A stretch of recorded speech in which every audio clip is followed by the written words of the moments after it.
Good evening. We'd like to welcome you to our September 6, 2018 Town Council meeting. Thank you all for being here this evening. We do call this meeting to order officially, and I can see that we have some scouts in the room, which is always a great thing for us. Thank you for joining us, Councilmember Ray. Mayor, we will pass the microphone over to Jared, who's going to lead us in the Pledge of Allegiance. So if everyone would please rise.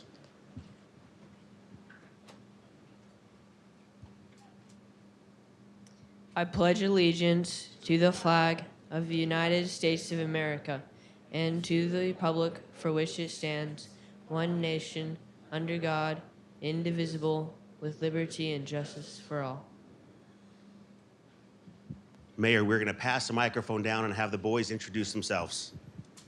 I'm Jared Chumley. I'm a Star Scout, and I'm in Troop 877. I'm Jake Andreessen. I'm a Star Scout, and I'm in Troop 877. My name is Logan Bryce. I'm a Tenderfoot. I'm in Troop 877. My name's Ian Porter, and I'm in Troop 77, and I'm second class. Name's Nathan Dastrup, and I'm a tenderfoot, from Troop 877. We appreciate the scouts coming down. We appreciate their leaders dragging them down here. You guys are welcome anytime, and as a gift, we're going to give you a copy of the Constitution. But if we could give them a round of applause.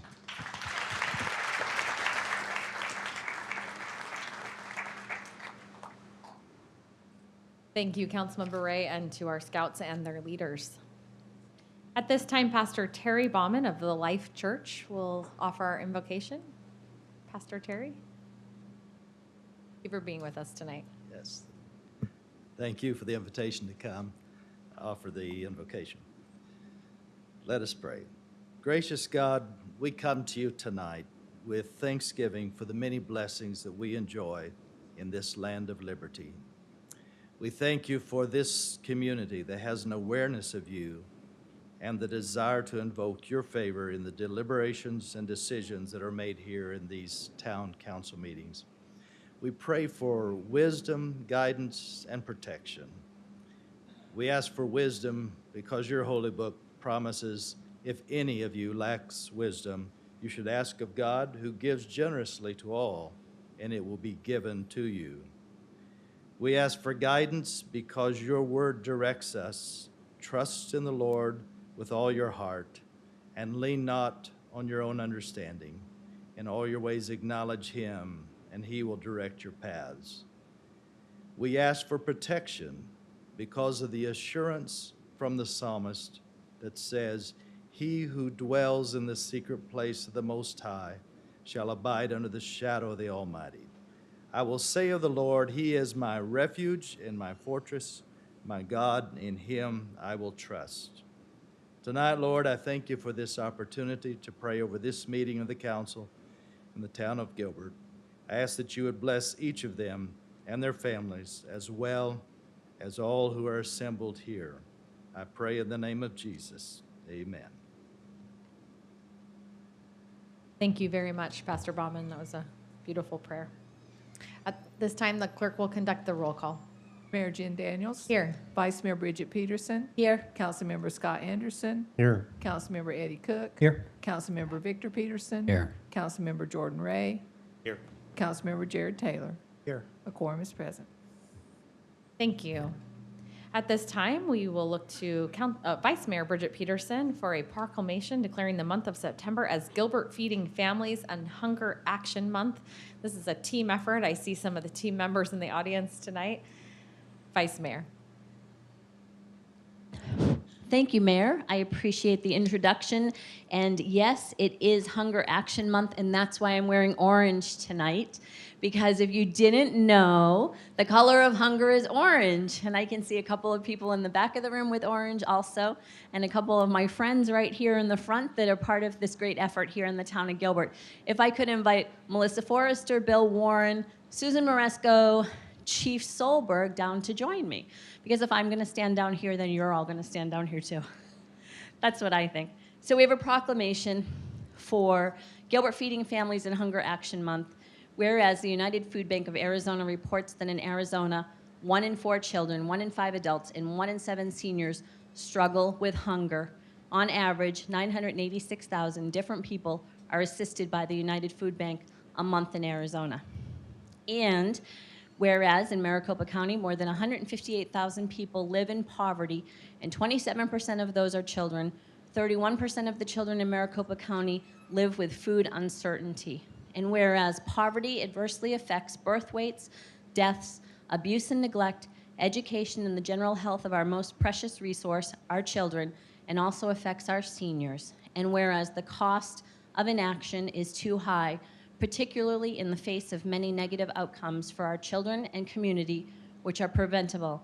And every $1 donated can provide 5 meals for the hungry in Gilbert. And whereas the United Food Bank of Arizona, in conjunction with the town of Gilbert, is sponsoring the annual Gilbert Feeding Families event, and whereas the town of Gilbert recognizes the individuals and groups who donate their time, money, and food to help their neighbors in need, and whereas the town of Gilbert encourages all citizens of the community to participate by donating non-perishable food at any town facility, and now therefore, on behalf of Jen Daniels, Mayor of the town of Gilbert, we do hereby proclaim September 2018 as Gilbert Feeding Families and Hunger Action Month. I'd like to thank Bill, who's a member of the board from United Food Bank, and ask him if he'd like to say a few words for us. On behalf of the United Food Bank, we'd like to thank you for the support from the town of Gilbert, all its residents. I myself am a resident of Gilbert, and it makes me proud to be here. In our 35 years of serving the community and from the United Food Bank, Gilbert has always reached out to us, and we thank you for that. Thank you. And Melissa Forrester is an employee of the United Food Bank, and our own Chief Solberg is a member of the United Food Bank board. And this team gets me to do the craziest things. Yesterday they had me dressed in a crazy headband, walking around these buildings, selling ice cream for donations.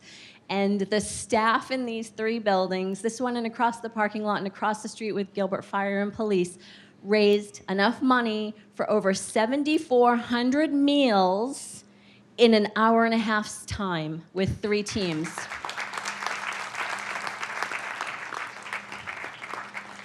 So for the whole month of September, we challenge all of you to be part of our food drive. You can come here and pick up food donation boxes at the Municipal Center. You can also go to the Gilbert Chamber of Commerce and pick up boxes there during our normal business hours and during their normal business hours. You can do this all on your own. You don't have to sign up with us in any way, and it can be your churches, your offices, your schools, anything. We have an elementary school that's participating. Well, we have 3. We have preschools that compete against each other. We have an elementary school that's doing by class, and the school's going to give them a prize for the most raised at their school. So it's a great way for us to show a little Gilbert kindness here in our wonderful community. And now we'll take a photo. Thank you.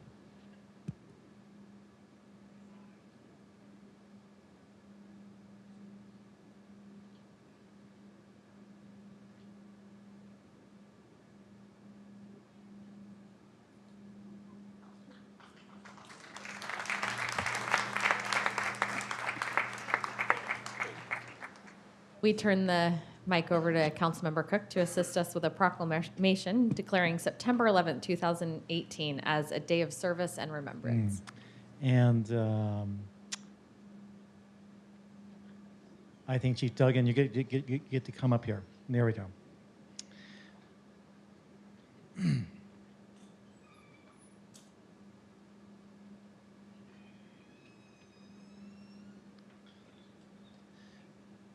Thank you, gentlemen. This proclamation is a reflection of our September 11th Day of Service and Remembrance. Many of you, as you walked into the facility, to the council chambers, just a little bit to the north is a memorial in remembrance and honoring of September 11th. And for all of the first responders and all of the families, friends, the community that responded to that day. So let me read this proclamation. Whereas on September 11, 2001, the American people endured with courage and heroism the worst terrorist attack on U.S. soil in the nation's history. Whereas in response to this tragedy, Americans across the country came together in a remarkable spirit of patriotism and unity and carried out countless acts of kindness, generosity, and compassion. Whereas community organizations and families members of 9/11 victims began observing the anniversary of September 11th as a charitable service day to honor the memory of those who were lost and those who were united in response to the tragedy, including first responders and volunteers. Whereas on September 11th, 2018, and on the day leading up to and following this day, citizens of the town of Gilbert have an opportunity to participate in activities that honor 9/11 victims and heroes by joining together in service projects to meet community needs. Therefore, on behalf of Jen Daniels, Mayor of the town of Gilbert, proclaim September 11th a day of service and remembrance. And could we have a round of applause to our first responders? And let me give this microphone to both of you, and maybe you can just share a little bit about how we provide our first responders to our community and how well we're doing. Thank you. I wasn't prepared to speak. Yes, as a reminder, on September 11th, we will have a memorial service right behind the building here at the memorial at 6 p.m. I will save my comments for it's 9/11 for that night. But you know, both PD and fire, you know, we take great pride in serving the residents of Gilbert, Arizona, and without your assistance, we couldn't be the safest city in the state and the country. So thank you for your support of both PD and fire. We see it every day in walking through restaurants, walking down the streets, responding to calls. We get constant thank you for your service and accolades, which we really, truly appreciate that recognition each and every time. Appreciate it. Just a quick note in regards to the memorial for those, if you can come out, it really is a special memorial on how it got here. Chief Jobush couldn't be here, he's out of town this week, but retired Chief DeWitt drove out to New York, got the piece of steel from the towers, drove it across the country and had an amazing outpouring on the trailer just on the way out here. And that people wanted to see it. They knew it was a reverent piece from the towers, and it really had a feel to it that we could bring it across the country and here, and for people that could put their hands on and recognize just how important to our history and what that represented. And the memorial itself, come out and ask questions about it. It really was a very collaborative piece from police and fire and really the citizens of this community to help design it, place it, and just really fit the town's way to basically give reverence to the 9/11. So come out, take a look at it. We have a special evening for it. So ask us a lot of questions about it. We'll be here to kind of explain a little bit about the details and how it got here and how it was designed. So thank you.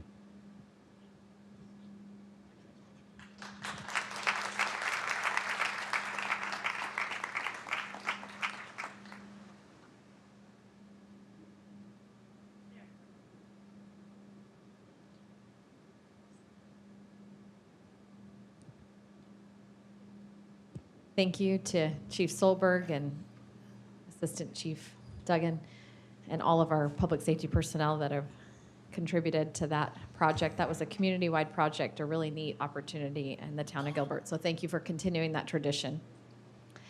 At this time, we will have communications from citizens, and I look to Vice Mayor. I know she's feverishly sorting cards here. So, and just as a point of education, if you've never been to a town council meeting before, I'd imagine there's a few people that are first timers. If you do wish to speak on an agenda item, you can fill out a comment card in the back and that will be brought up to us. Just make sure you note which agenda item you wish to speak on for the public hearing items.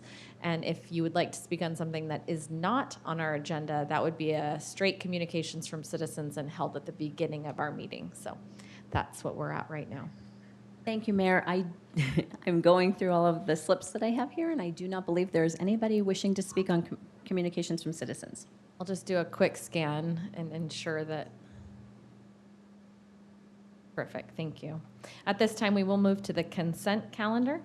There are a number of items listed under consent today and several that wish to be pulled. So, Vice Mayor, will you assist?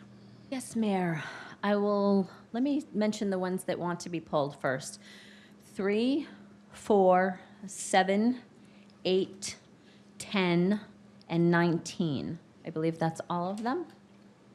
And then, Mayor, I'd love to go ahead and move to approve our consent agenda with items 5, 6, 9, 11, 12, 13, 14, 15 A and B, 16, 17, 18, 19, 20. I was looking at 20 and said 19. 20, 21, 22, 23, 24, 25, 26, and then moving up item 35 for Councilmember Jordan Ray. For item 35, motion to appoint Anthony Penapinto as a regular member to the Town of Gilbert, Arizona Self-Insured Trust Fund for health insurance benefits with a term beginning October 1, 2018 and ending September 30th, 2021. And item 36, Councilmember Anderson.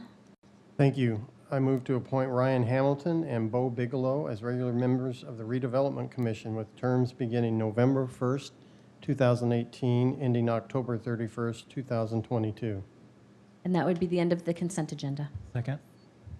26A, I think we want Oh, also it's on the other yeah, page. sorry, it was out of order, And but 26A that was added to our meeting notes. Second. we have a motion and a second. Please vote. That motion carries with a 7-0 vote. Thank you. That moves us to agenda item 3.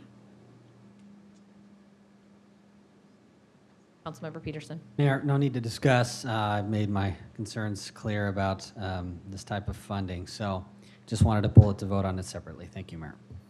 Thank you. Mayor, I move that we approve agenda item 3. Second. We have a motion and a second. Please vote. That motion carries with a 5-2 vote. Thank you. Agenda item 4.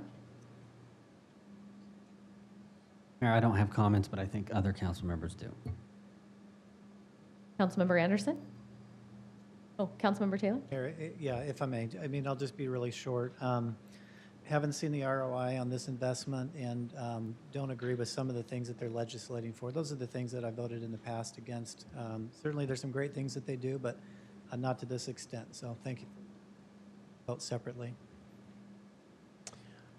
I'm just interested in going forward with the way that we calculate or the way that the board calculates our fee or our dues for the for GPAC. I'd like to look at how that's done, see if maybe there's, I know this year it's been very good, but maybe in going forward, there are times that we may want to look at more of a commission-based, depending on the number of jobs that are generated through GPAC with us, that maybe that's a fairer way. But I'd like to talk about that a little bit more in the future. Thank you. That's terrific feedback and something I will definitely take back to the board as the representative for Gilbert on that board. So thank you. Councilman Mayor, Cook? This particular agenda item, to me, I think we should approve only because of the recent announcement of Deloitte. They were very instrumental as part of the team to help secure Deloitte to come to Arizona, but more importantly, it was a win for us here in East Valley by landing in Gilbert. So I think the return on the investment to me is, as we move forward, is just going to accumulate as we start that process. So I'm in favor of this. Thank you, Councilmember Cook. Any additional comments? I think I could probably do a little bit better job too as the board representative to share some of the strategies that are in place that are really mobilizing the region as a whole. And as we all know, the region, Phoenix region, is experiencing a tremendous amount of success, and I think Gilbert is also a big part of that. And some of the things that we're doing here are actually being replicated by other municipalities because of GPEC. So I think there are a lot of opportunities for us, and I think I've heard loud and clear I need to do a little bit better job of communicating with the council, all the connected place and some of the other strategies that are being used that really are furthering the mission of the region and also putting Gilbert and the region on a map. Other companies are continuing to look at Gilbert, and I think a lot of that pipeline is coming through GPEC. So I'm grateful for that. I know Dan Henderson and Jennifer Graves also work very closely with GPEC, so thank you. With that, Mayor, I'd like to move that we approve agenda item 4. Second. Please vote. That motion carries with a 5-2 vote. Thank you. That moves us to agenda item 7. Councilmember Taylor? Mayor, thank you. If I may just address 7 and 8 separately, or excuse me, together. They're pretty much the same item here. It has to do with the renovation of this particular building. In the CIP, we have $13 million set aside for this. As I looked at the summary of the initial assessment, that was very expensive. I did vote against that. I thought that was far too much for what we were actually getting. And I talked to multiple contractors that would have done it for free, and it cost us a couple $100,000. So when I looked at that report to see what we're going to spend $13 million for, and having done some construction projects, to me it's just way too much money. I don't disagree that there's some significant things that actually need to be done with this building, with some of the mechanical work and some other things. I do like the viewpoint of adding efficiency. But what we're actually getting in net seats is we're actually adding 25 more offices, and then some upgrading of the infrastructure. And so for 13 million, that's just way too much for something like that, for 25 seats. I think we can do that a lot more. Would certainly be supportive if we can sharpen our pencil on that. But for these 2 items tonight, since they're really the same thing, I'll be voting against them. Mayor, I share the same concerns. If you do the math, it's not too hard to see that it's over $500,000 per new space is all we can be guaranteed we're getting out of it. Now, I heard from staff that it's at least 25 additional workspaces, but that's the only guarantee is 25. So that's over $500,000 each. It blows my mind a little bit. There's got to be a better way to do this, I think. So thank you, Mayor, for the moment to comment. Thank you. Any other comments from council? All right, with that, we'll entertain a motion. Mayor, I move that we approve agenda item 7 and 8. Second. Please vote. That motion carries with a 5-2 vote. Thank you. Agenda item 10, Councilmember Ray. I have a question for staff. Who's the best person to ask on this from the purchasing side?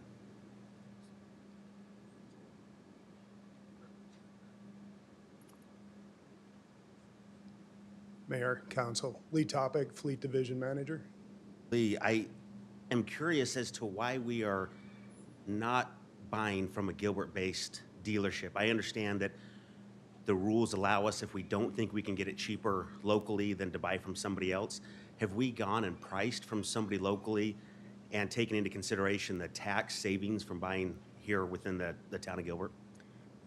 Councilmember Peterson had the same question. We were exchanging emails on this yesterday. I did reach out to AutoNation Chevrolet here in the town, and they said they could not compete with the state pricing. They are preparing a quotation for me, but I don't have that at this time.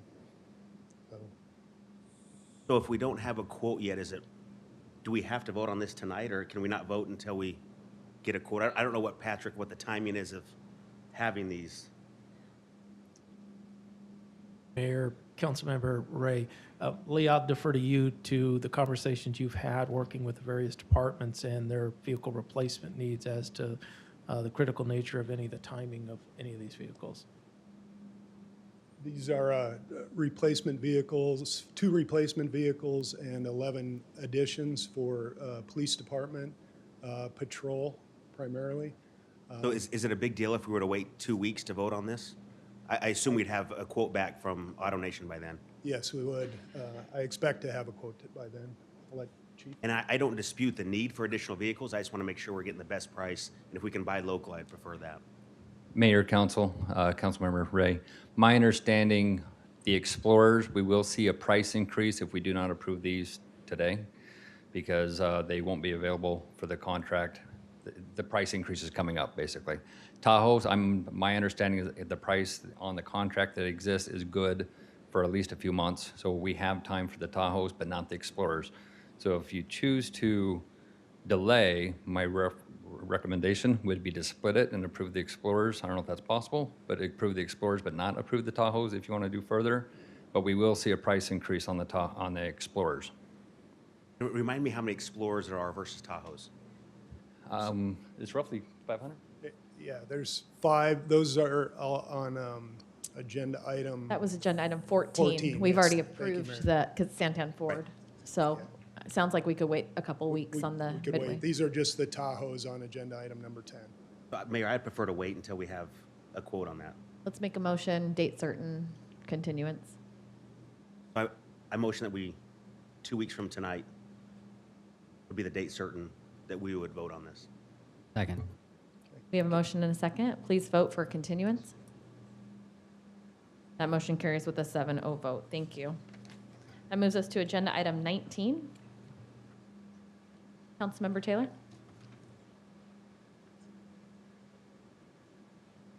Here, I think I misnoted this one here. So on this one, I'm going to move to approve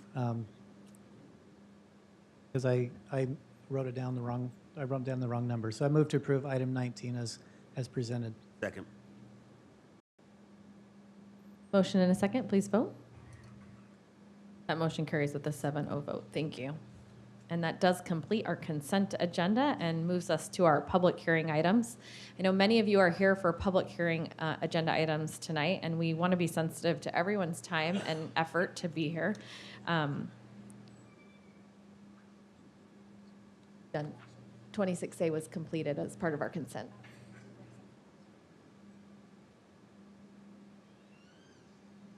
Is there a presentation on 26A?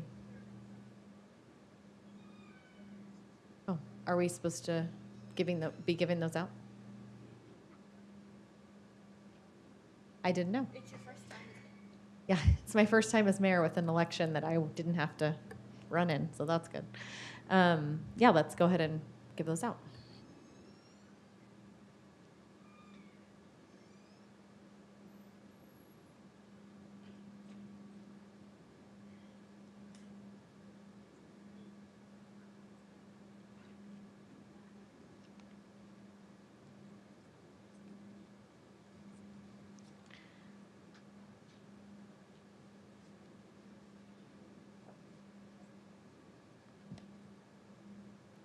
The one I really wanted to give out is the only person that's not sitting up there, and I want to welcome Councilmember-elect Amy Rigler to please come forward.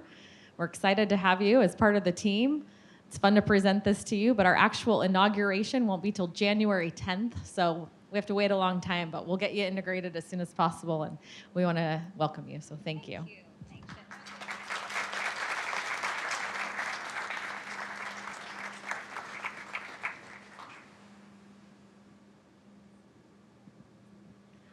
The rest of them are already up there. So we have Councilmember Eddie Cook, Councilmember Jordan Ray, and Vice Mayor Bridget Peterson have all been reelected to the Gilbert Town Council. I'll bring these up to you guys. We can take a group photo, maybe a group selfie when we're done with our meeting tonight. We won't delay this any further.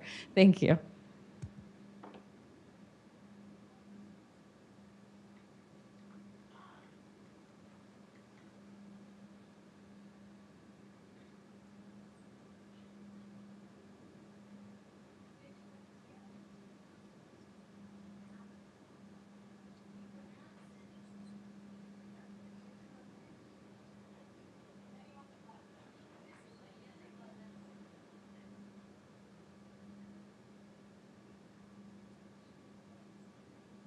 We all look like rookies up here, but we're really fortunate to have a great team in the town of Gilbert. So I'm grateful for all of our council members. Thank you. That does move us to our public hearing items. So for those of you that are here for agenda item 27, it might be good, 28, 27 and 28, which we'll hear in one public hearing. If you wouldn't mind raising your hands, maybe looking around to see, and how many of you wish to speak on those agenda items? Just because she's still shuffling cards here. Okay, it looks like there's about 8 of you who wish to speak. That helps us for time planning, so thank you for doing that, and we will call you at the appropriate time. And for those of you that are here for agenda item 32, raise your hand. And how many of you wish to speak on agenda item 32? Okay, great. This won't be as long as I thought it was, so that thank you all. We do appreciate you all being here. We want to be sensitive to everyone's time. I will open the public hearing on agenda items 27 and 28 to begin.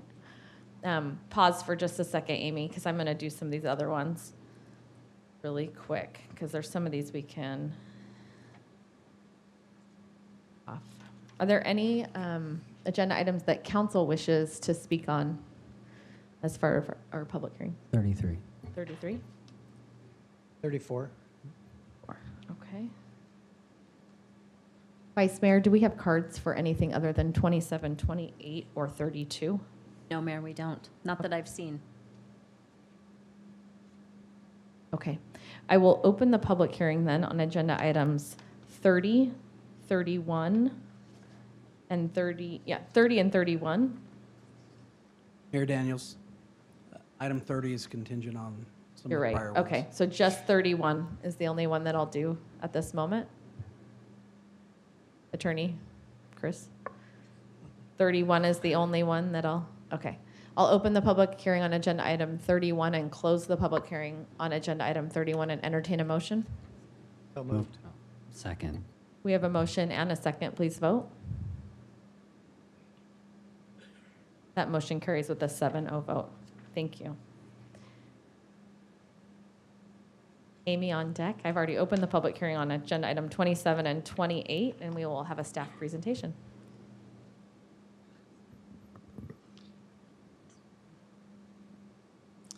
Good evening, Mayor Daniels and members of Town Council. I'm Amy Thames. I'm standing in for Planner Nathan Williams this evening. We will be hearing the Crossroads Light Industrial and the Live Gilbert Crossroads projects together. They are 4 individual motions, but in the interest of time, I thought it was best to combine them. They are located near the intersection or the southeast corner of Gilbert and Germain Roads. You can see in the blue, it's 27.6 acres of business park that is requested to go to light industrial, and 19.6 acres of business park that is requested to be general planned and rezoned to multifamily medium, which is residential 14 to 25 dwelling units per acre. As you can see here, these are the requests, and they were recommended by the Planning Commission for approval by Town Council. And I did break out the requests separately, so you can see when you see a blue dot, we're going to be talking about the industrial, and when you see an orange dot, we're going to be talking about the multifamily, and if there's no dot, we're talking about both. So I was just trying to break them out so people could understand it a little simply. So on the orange dot, as I said, we're looking at general plan to residential from business park, 14 to 25 dwelling units per acre, and business park to multifamily medium with a PAD overlay, and I will touch on those modifications in a moment. Once again, it was recommended to Town Council for approval by the Planning Commission. But with that being said, I will note that there was a legal protest filed. Staff did take the information provided by the neighbors and entered the legal description into the GIS system and produced this map to generate both we verified signatures, which are in the greenish yellow on the bottom, as well as looking at the overall acreage, and under state statute and town ordinance, town code, you have to have 20% of ownerships to have a legal protest and 20% of land area. And they did meet with owners, 51%, but with 8.6%, they did not meet the requirement of 20% for the land area. So a 3/4 vote is not required this evening for approval. With that being said, the sites are the 2 little stars down there at the bottom. I just wanted to point out that it is within the Gilbert 202 growth corridor area, and this is an area that is highlighted for employment, commercial, and tourism, as well as support residential within those areas. You can see some other areas such as the Val Vista Medical and the Central 202 core area that are also growth areas that are located very close proximity. You can see that I also noted a few things on the side that was noted by the applicant as part of this submittal, that they just did not feel that the business park category of either the general plan land use category or zoning was marketable based on the depth of the parcel, the size of the parcel, and the proximity away from the freeway. and the southern portion of the parcel lacks any visibility to an arterial. So, and as we've heard from multiple marketing studies lately, that MF is recognized as a very important support use for light industrial and employment uses in order to draw them into an area. So that is one of the items that they have noted. This is the illustrative site plan of the two parcels together. The industrial are the 4 blue buildings at the top, and the residential are the buildings toward the bottom. We're looking at approximately, as I said, 27.6 acres of light industrial, which equates to about 318,000 square feet of 4 buildings. They can be 1 or 2 stories. It is anticipated that some may be 2-story, and that was in the staff report. As far as the multifamily, we are looking at the 19.6 acres gross, 18.2 density, and 357 livable units. There's 31 total buildings. So looking at the development plan for the light industrial, there were 4 modifications that were requested by the applicant, and they really have to do mostly with the interface between the light industrial and the multifamily. They are sharing an entry drive aisle, and due to that, the setbacks are measured from the center line, well, not the center line, but they're measured from the property line, which is within the roadway, which it's a private drive. It is not a public right-of-way. It is off-center a little bit, and with the majority of the drive being on the multifamily. With that being said, they would like to reduce some of the setbacks to 9 feet from back of curb in regard to landscape. That is enough room to plant trees along the drive aisle, north side of the drive aisle. They would also like to have the building step back that is required when adjacent to residential not be required within 90 feet of the property line. There is an 8-foot wall also required by code when adjacent to multifamily, since there is a private drive separating it and they are working in concert with an overall site plan. They would like to just have a 3-foot 4-inch screen wall, which is consistent with screening headlights for a parking lot. And primary vehicular access, being able to share it with the multifamily. Our code doesn't allow residential or commercial, and vice versa, to have primary access on a property that is not of a like use, meaning residential should not access with their primary through a commercial parcel or industrial, and the same for light industrial and commercial through a residential parcel. So they are asking for that modification.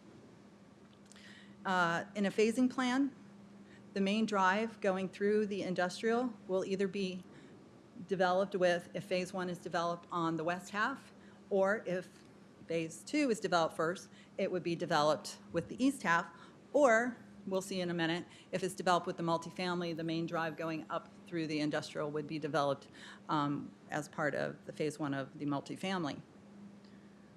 As far as cross sections, as I said, there are 2 public roads within this development.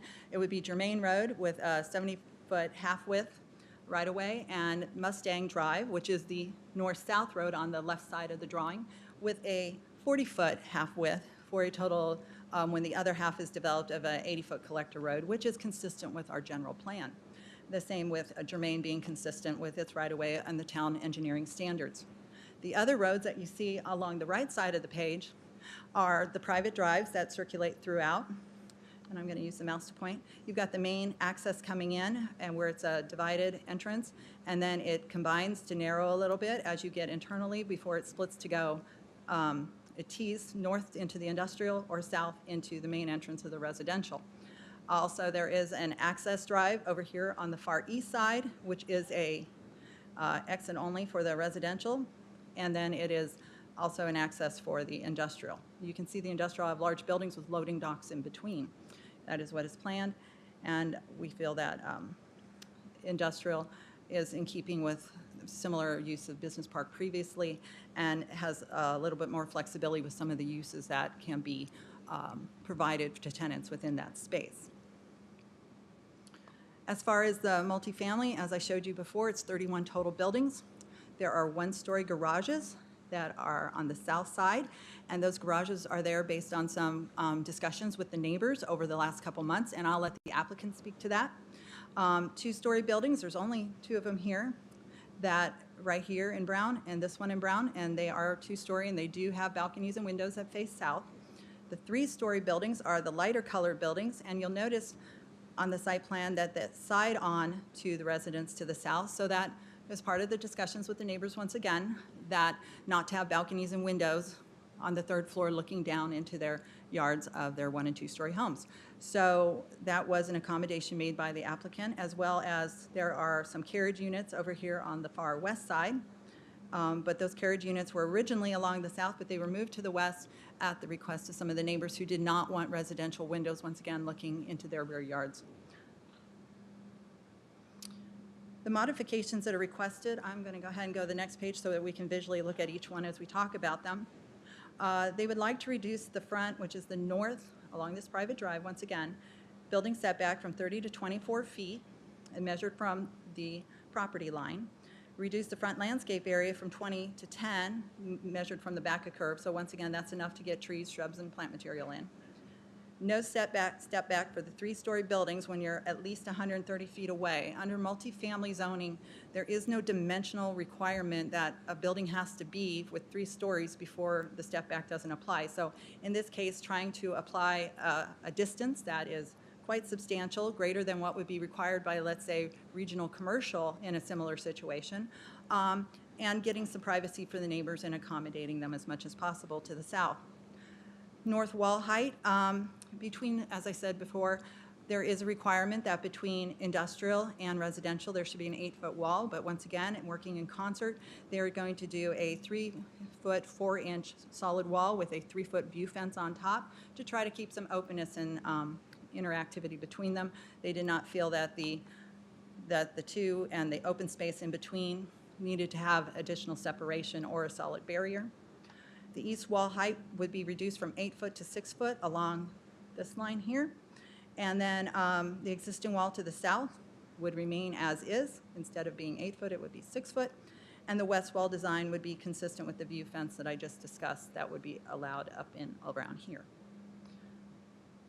For distances, once again, as I mentioned, no third floor windows are facing south toward the neighbors. In addition to that, the buildings for the 3 stories and the 2 stories are set back over 130 feet from the property line. And there is a 45-foot landscape area between the garage units and the back wall of the homes to the south, and that will have landscape, and there is an irrigation ditch that is existing in there that will be maintained. That area will be fenced with view fencing at the request of the neighbors. This is a wall map that was put in your packet for clarification, and it is an exhibit within the ordinance, as well as the phasing plan. As you can see here, Mustang Drive, the half-width will be constructed. The entrance drive coming in, the main entrance of Riata, it aligns with Riata. It's not a public road, so I probably shouldn't call it Riata, but it is in the alignment with Riata. And then over here, the private drive that is in alignment with another public road. Cross sections we already touched on. They're the same cross sections as we looked at before. 2 of them are public right-of-ways. The rest of them are private drives for the project. Public input. There were 2 neighborhood meetings. The neighbors specifically had questions regarding process, timing, viability of the product, ensuring privacy and security. I did note a few items that were changed based on some of their concerns as far as the design of the site plan for the multifamily, and I will let the applicant touch on that more with the various changes that they made. They were also concerned about timing for roadway improvements. And at the last meeting, which I did attend with Planner Williams, the neighbors were concerned about access onto Mustang, traffic on Mustang Drive, and overall concern with the project in general and safety and security, as well as parking.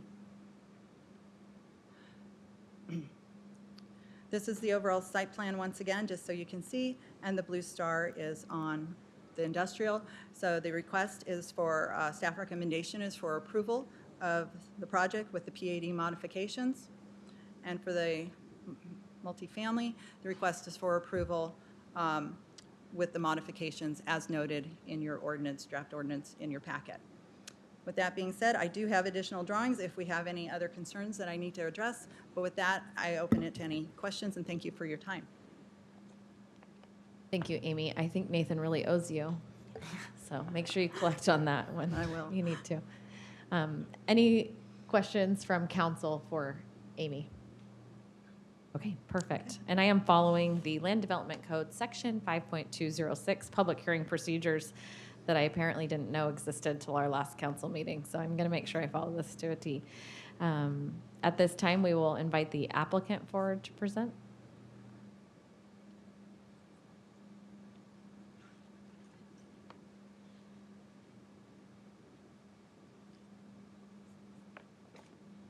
Thank you, Mayor. Consul Ed Bull, 702 East Osborne. I am here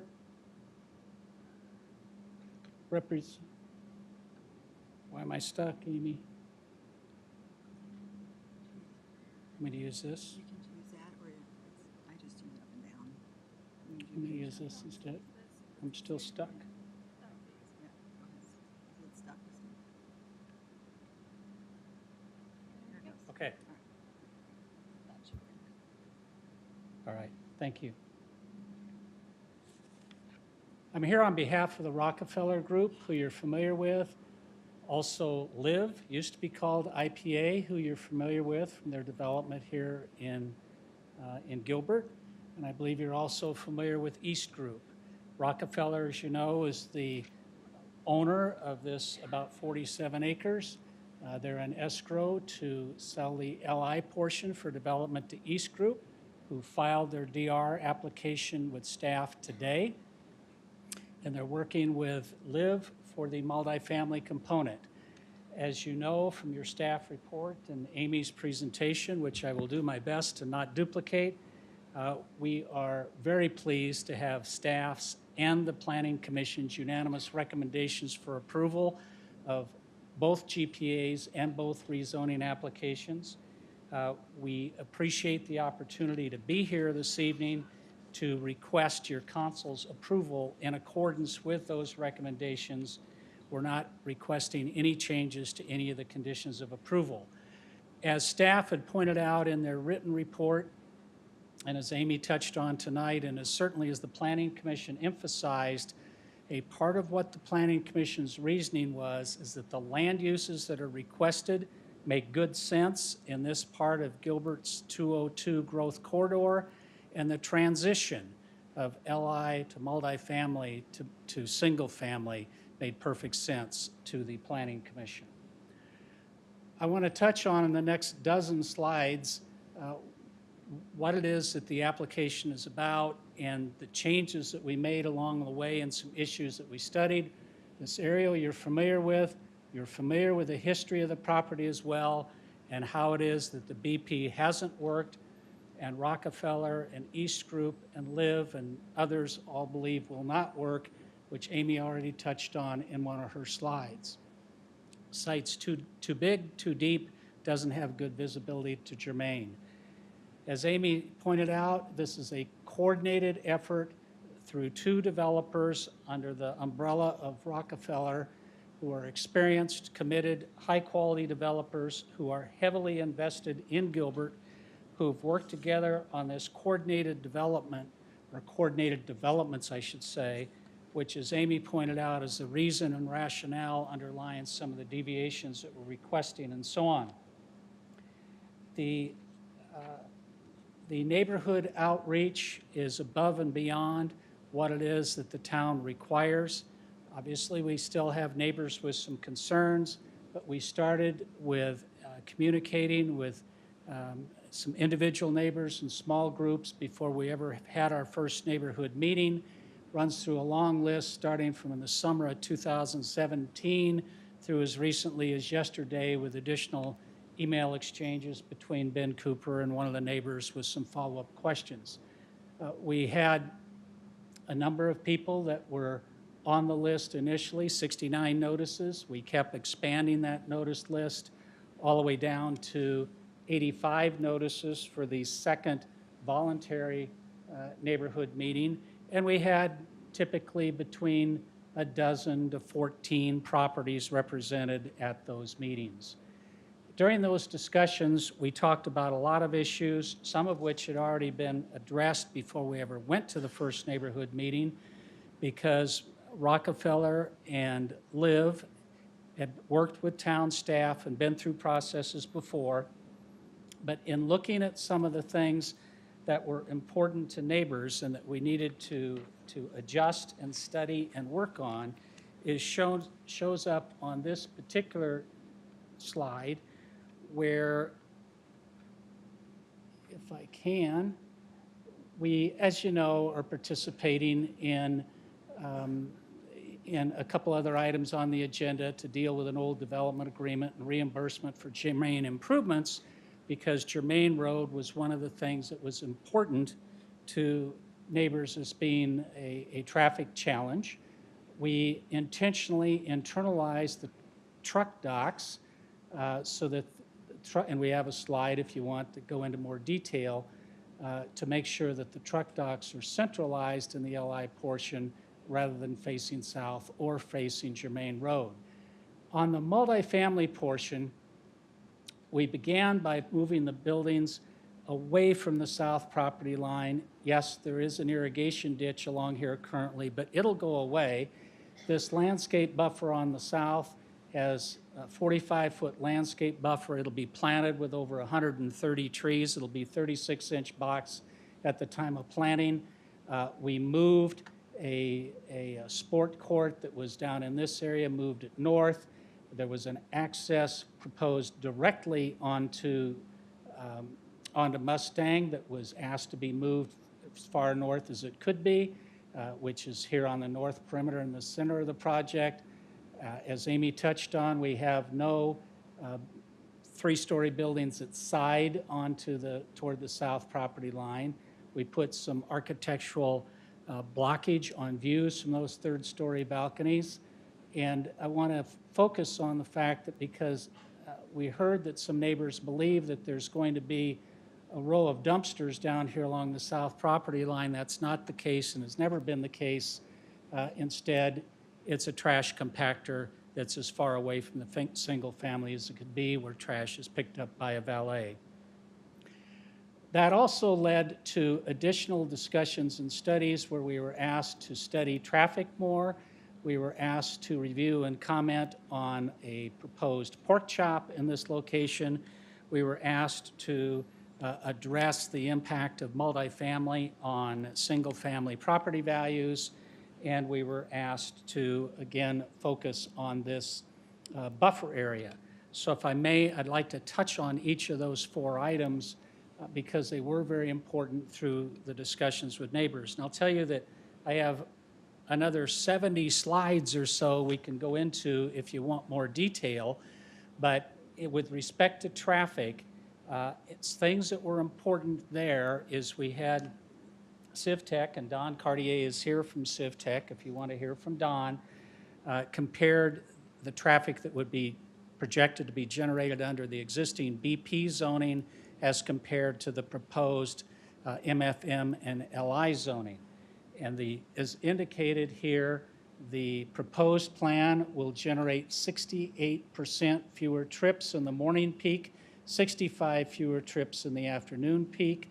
We have, importantly, multiple accesses to the LI and multiple accesses to the multifamily, with the multifamily 2 ways in, 3 ways out. We, as you know, are participating in right-of-way dedications and improvements to help extend Mustang, to help expand and improve Germain Road, and so on. Overall, the projection is that once we complete Mustang, which in Chandler is called 140th Street, there will be 6 times more single-family residents coming to and from that future signal at Mustang and Germain than will be our traffic going down 140th and Ryan. Substantially fewer trips on Ryan Road under the proposed plan. We have more traffic slides if you'd like to see them. The pork chop question was raised by one of the neighbors at our second neighborhood meeting.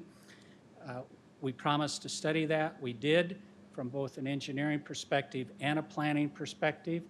It was determined by our traffic engineers and reviewed by town staff that from a traffic perspective, a pork chop at that Mustang private drive entrance is not needed. It wouldn't be reliably effective because people can go around it or make U-turns. It also would isolate neighborhoods and force people to use arterial streets to go from one neighborhood to the other rather than using a collector. Bottom line, from our perspective, and I believe staff's perspective, a pork chop is neither needed nor required. In the context of property values, we talked with neighbors some about it. I didn't have them with me that night, but I've pulled up since some studies that I alluded to that night about property values. The Urban Land Institute has published a report in the past that talks about the myths versus facts on various multifamily issues. One of them has to do with values. The Urban Land Institute, which I believe you're familiar with, is very confident that high-quality multifamily values certainly do not decrease single-family values, may even help them. And I've run into that some through appraisal analysis as well of getting rid of that fear of the unknown. There's also an MIT study and some others. With respect to the single-family buffer, this is very similar to the slide that Amy had up, where there are no buildings within 45 feet. The three-story buildings are at least 130 feet away. That buffer, as is shown here, is to be planted with, as I mentioned, over 130 trees. Landscape architect estimates 133. They will be 36-inch box trees when planted. The buffer is visually intended to look like this, with south being on your right, north being on your left. This is a blow-up of it. In places where there's garages, there's 2 rows of trees. Between garages, there's 3 rows of trees. We spent a substantial amount of time with that buffer, which supplements substantial mature landscaping which exists today in the backyards of the Eagle Glen homes that back up to their north property line. Fiscally and financially, it's important, we believe, that this combined effort is expected to be approximately $80 million endeavor between LIV and East Group's respective developments. That's on vacant land today, land that's in one of your growth corridors that needs to develop. It's an excellent use, an excellent transition that not only is a huge investment in the town, but it generates jobs, it generates not only one-time revenues, but ongoing annual revenues and so on, and helps the town provide infrastructure which is needed in this area, not only for this proposed development, but for other developments as well. In conclusion, circling back to where I started, we appreciate staff's recommendation. We appreciate the commission's unanimous recommendations for approval. These are the right uses. It is an excellent buffer. We have more detailed slides if you want them. If you have questions, we'll do our best to answer them. Otherwise, I'd request the opportunity to reserve some time for rebuttal. Thank you. Our council hasn't eaten dinner yet, and you mentioned pork chops many times. Traffic diverters, how's that? We all knew what you meant. We just got hungry. Thank you, and thanks for the presentation. At this time, we will turn up. Are there any questions from council for the applicant? Councilmember Anderson. I have one quick question, Ed. Looking at the site plan, why do we have any 3-story buildings on that south property line? Why did those 2 buildings end up down there? Why do we have any 2-story buildings along the south? 3-story. The buildings that, these 2 brown buildings are 2-story buildings. The others are 3-story buildings. Our density is a little over 18. Okay. So we're really at a garden apartment density, but when we have this amount of buffer that's occurring along the south and the huge setback along the south and internal landscaping, we needed the 3-story in order to achieve a viable unit count. Thank you. Thank you. We will now turn to Vice Mayor to assist with the request to speak. Thank you, Mayor. I have, it looks like 5 people that wanted to speak, definitely. Diane Gramsey, Having trouble reading the name? If you could come down to the podium, give us your name and city or town of residence, please. And then next on deck will be Mark Sean St. Clair when Diana's finished speaking. Thank you. Just to confirm, there typically in our public hearings is a 3-minute time frame for each of the citizens that wish to speak. I think what we'll do is comprehensively, since I think there's 5, if we do a 20-minute total time frame, which means if you go over a little bit, just be cognizant of there's 4 others after you and so on. So just wanted to make sure you all had ample time to share your thoughts. Thank you. My name is Diane Gramsey, and I live in Chandler, in Paseo Trail, which is off Raven. And I'm here to talk to you about another suggestion, and that is single-family homes. Not to step on anybody's feet for what's already happened, but I'm going to talk to you about need. We currently are at about a 30% occupancy rate in the industrial, commercial areas in that area. So we have a huge opportunity for businesses to move in. We also have over 1,000 apartment complex rooms, homes to be used in the Chandler and Gilbert area. That's not including the 364 homes that are being built in the area. So we have an abundance of these 2 items. What we don't have is single-family home opportunities that bring revenues for our schools and money into the stores in the area and pay for small business. So I am suggesting to you that you need to relook at that opportunity, because single-family homes bring in long-term revenue and also have a higher occupancy rate in our lovely city, both of them, since we are crossroads. I have pulled information from urban planning and development provided by our government that is specifically about our valley and the needs of our valley. They consider apartment homes to be balanced, but single-family homes not to be. We're at about 5% of the need in providing single-family homes to our area. Can you imagine, as we are, to be called every single day by a realtor asking if we want to sell our homes? It is almost borderline harassment, because people want to live in our area in a single-family home. These are people with money to spend in the Chandler-Gilbert area. So I really strongly would request, on behalf of all of us, to perhaps looking into that. Because with this area, how about 364 homes that are single-family homes, providing revenue into the schools, instead of something that the occupancy rate will take years and years and years to come up? Because guess what? There's a lot of property out there already being done. We haven't even started this. That's not even looking at some things that perhaps were overlooked, such as traffic on Ryan with all of our school children waiting for the bus. Can you imagine in apartment homes? That's more children. That's also a burden on our schools, a burden on the fire department, a burden on the hospitals. Is it as much of a burden in single-family homes? Not quite. So I would welcome you to perhaps maybe rethink and think about single-family. Thank you. Thank you, Diane. We typically don't clap in council chambers, just to help us, because we try to move things as efficiently as we can. So thank you. Mark, Except for if you- those proclamations, then we clap.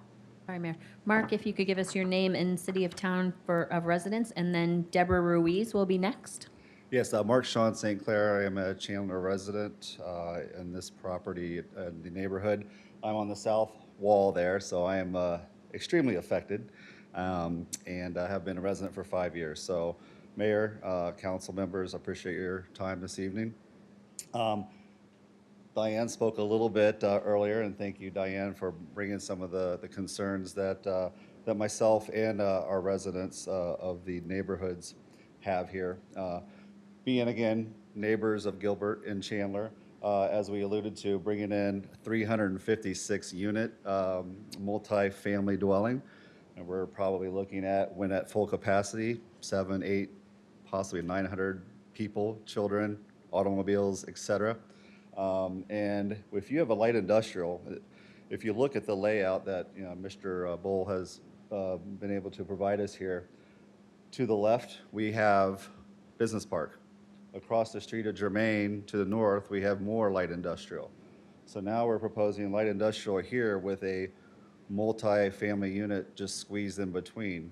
What will more than likely happen, and I know there was some traffic analysis that's done, and again, not sure if that's in consideration of, if you've got light industrial and we're talking about truck docks, semis coming in and out, trucks coming in and out, and we've got multi-family squeezed right here behind all this, when these trucks are rolling in and out, where is this traffic going to go? This traffic is probably more than likely going to come through the neighborhood, through, as Diane alluded to, our park, where our school buses are, where our bus stops are, et cetera. Also, just speaking a little bit, it was discussed that Business Park was not profitable because it was too big, because it's too deep, and there's no visibility from Germain. I would also ask the council to consider this multifamily unit is also no visibility to Germain. It is behind industrial. It is bordered by Business Park and more industrial. That type of multifamily unit is just behind everything. It's not going to be visible. What type of activity may occur? Now, I know that LIV has a Northgate community already, and if I may, would like to share some of the reviews from that community. One of which, make sure to research the police reports around this area. LIV Northgate has had an increase in crime, police activity over the last few months. Many residents witness drug deals happening at all times of the day, report them along with evidence to the front office who do nothing. The pool areas on the weekend are filled with people who clearly don't live here and think it's a big party. Additionally, I've lost 3 packages that was signed by the LIV front staff that were removed from my doorway. There was a SWAT standoff here a few months ago that lasted about 5+ hours. I have 3 young boys who go to school at Legacy there in Chandler.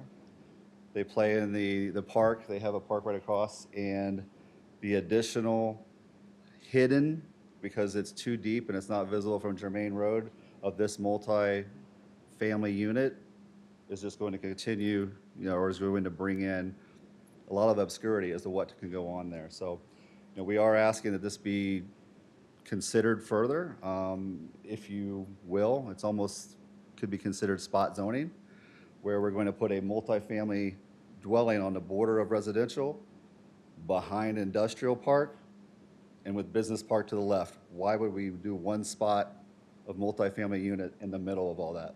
Thank you. Denise Ruiz, and then after that, Denise Oval. Oh, excuse me, Deborah Ruiz, I'm sorry. Good evening, Madam Mayor and council members. My name is Deborah Ruiz, and I am another Chandler neighbor, also in Paseo Trail. We do have significant concerns about the rezoning of this property. One of the primary ones that I'm going to talk about is the excessive traffic and overcrowding of the area. And the traffic concerns are not only on Germain that Mr. Bull alluded to. That's actually the least amount of our concerns. We know that it's going to be widened, but we have significant traffic concerns for Ryan Road. Again, it's a neighborhood collector street that leads to our park. Gilbert Road, from Ryan all the way to the 202, the traffic gets extremely heavy in that area, and just access to the freeway already. The intersection of Gilbert and Germain in general, and then of course the 202 between the 101 and Val Vista, which already has heavy traffic during both morning and afternoon rush hour. Again, these areas are already experiencing significant traffic and congestion, and the studies conducted and presented by the developers stating that the multifamily housing will not lead to severe traffic concerns is inaccurate.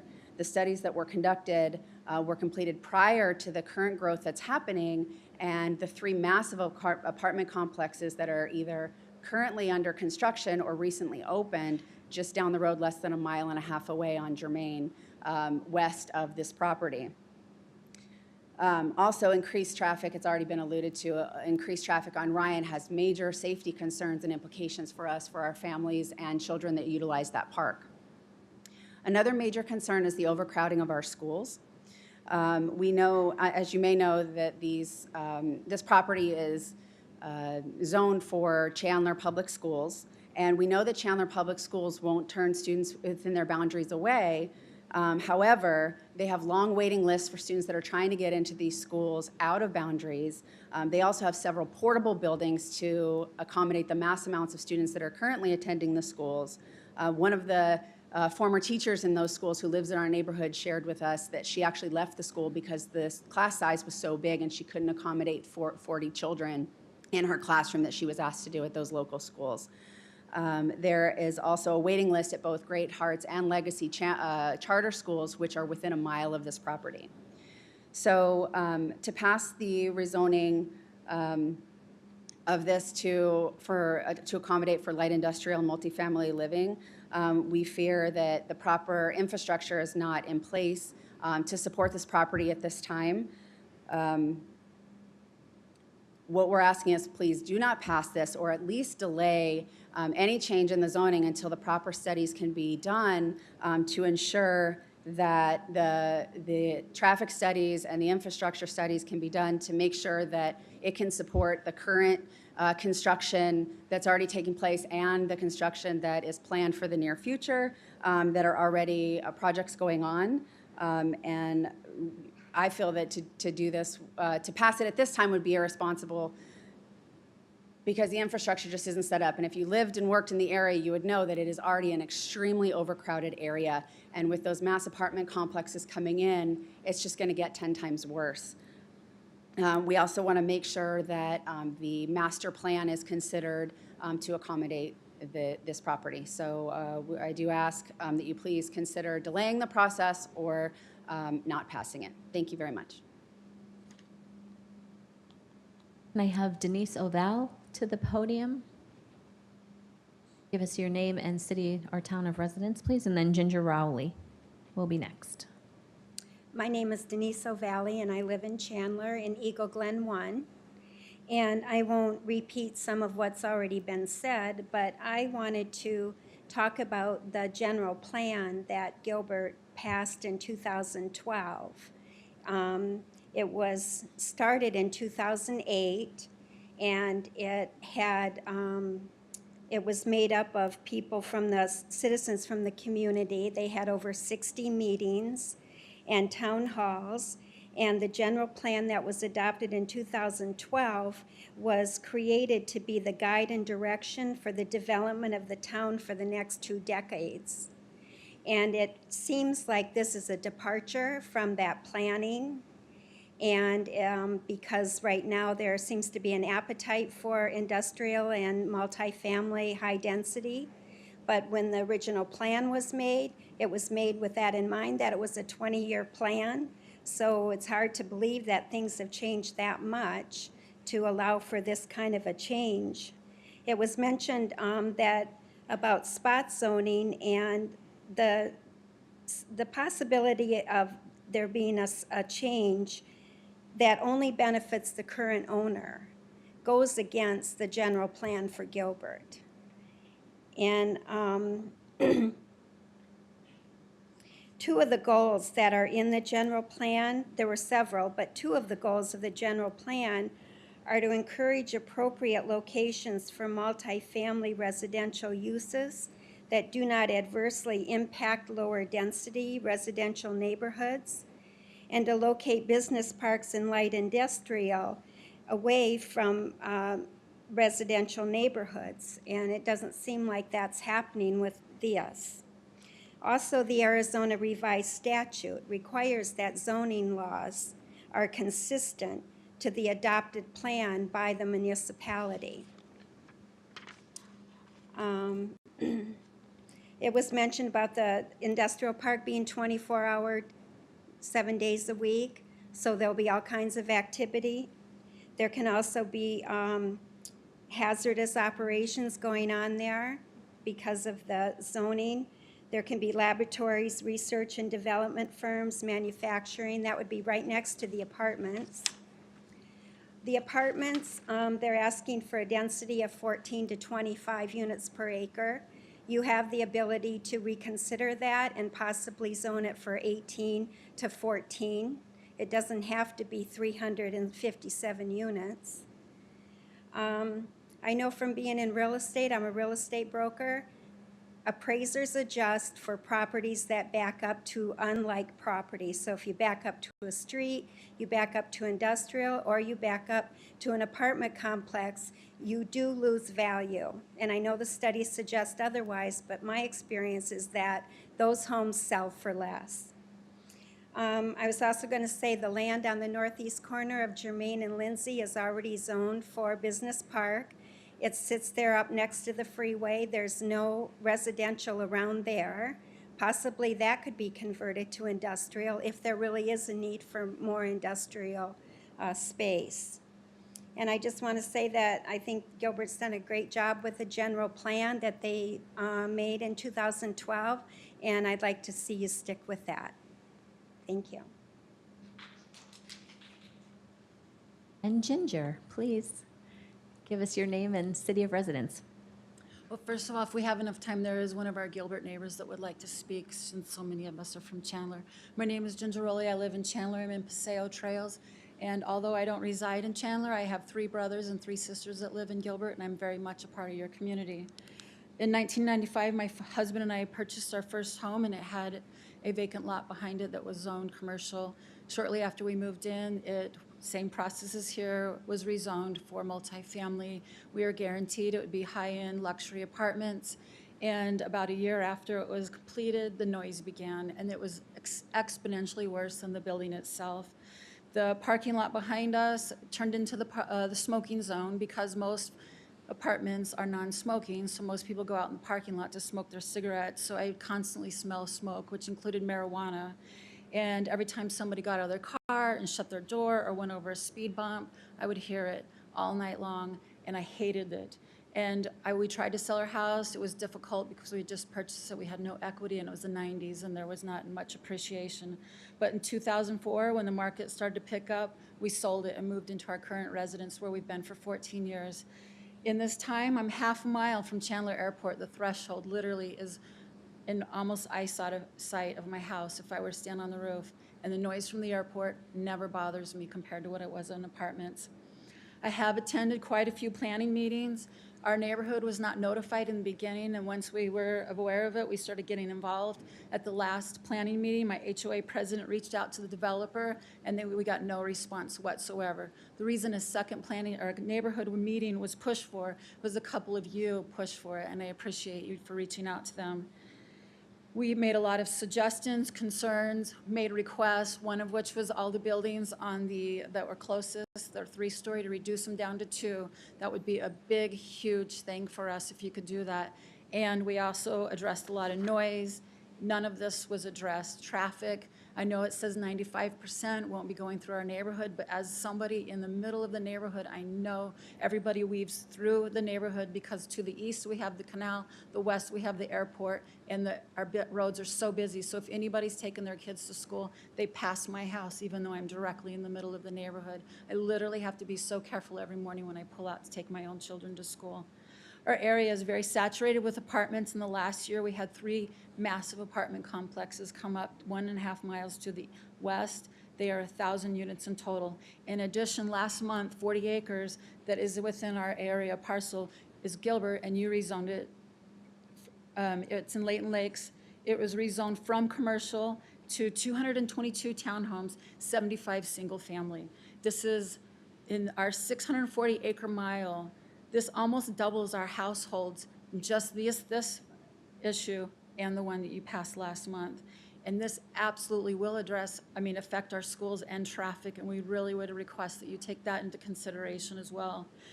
This is currently zoned business park. The other one was zoned commercial. You guys are giving up a lot of tax revenues with this rezoning, and I also want the best for Gilbert, and I think it would be if you could find something that would be a better buffer for our neighborhood and still gain tax revenue for Gilbert and keep it the amazing town that you are.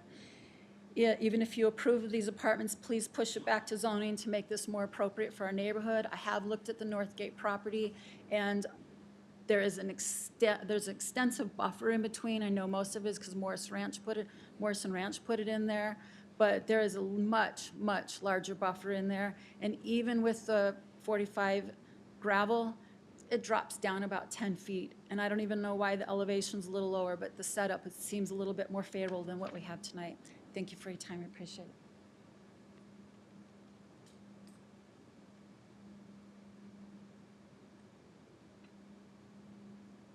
Thank you, and thanks to all of you who are participating tonight. At this time, does the applicant wish to respond to I'm just following the cheat sheet that I have here, for the order of this, the way this is supposed to go. Would you like to respond to any of the comments made by the neighbors? Mayor, I will. We thought that there had been some cards turned in support. Maybe they didn't make it to the dais, but we thought they had. I just don't want to jump in front of them if we're skipping over anyone. But I will follow your lead on what you want me to do. Pause for just a second as we sort through these. There's a big stack.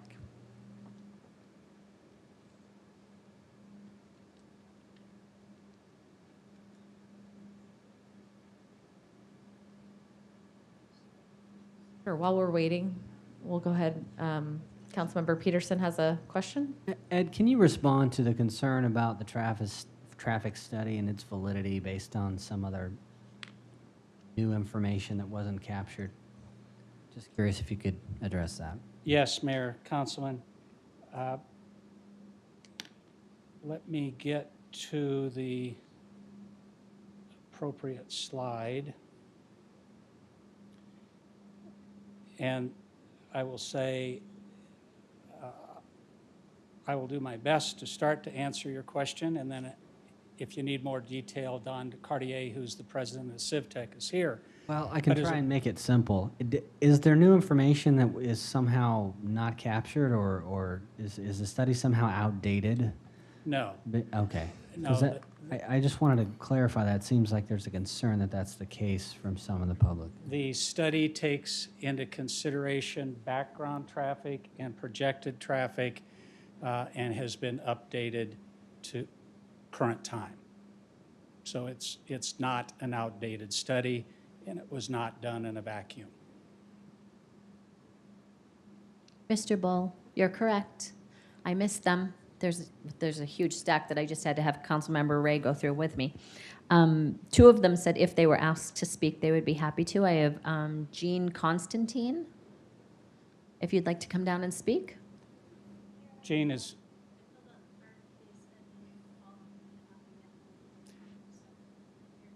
Jean is one of the vice presidents at Live Communities and filled out a card in case anyone had a question for her. So. Okay, and this person said yes, they would like to speak if asked, but didn't say if they were for or against. Heidi Arave. This gentleman, Matt Brinkman.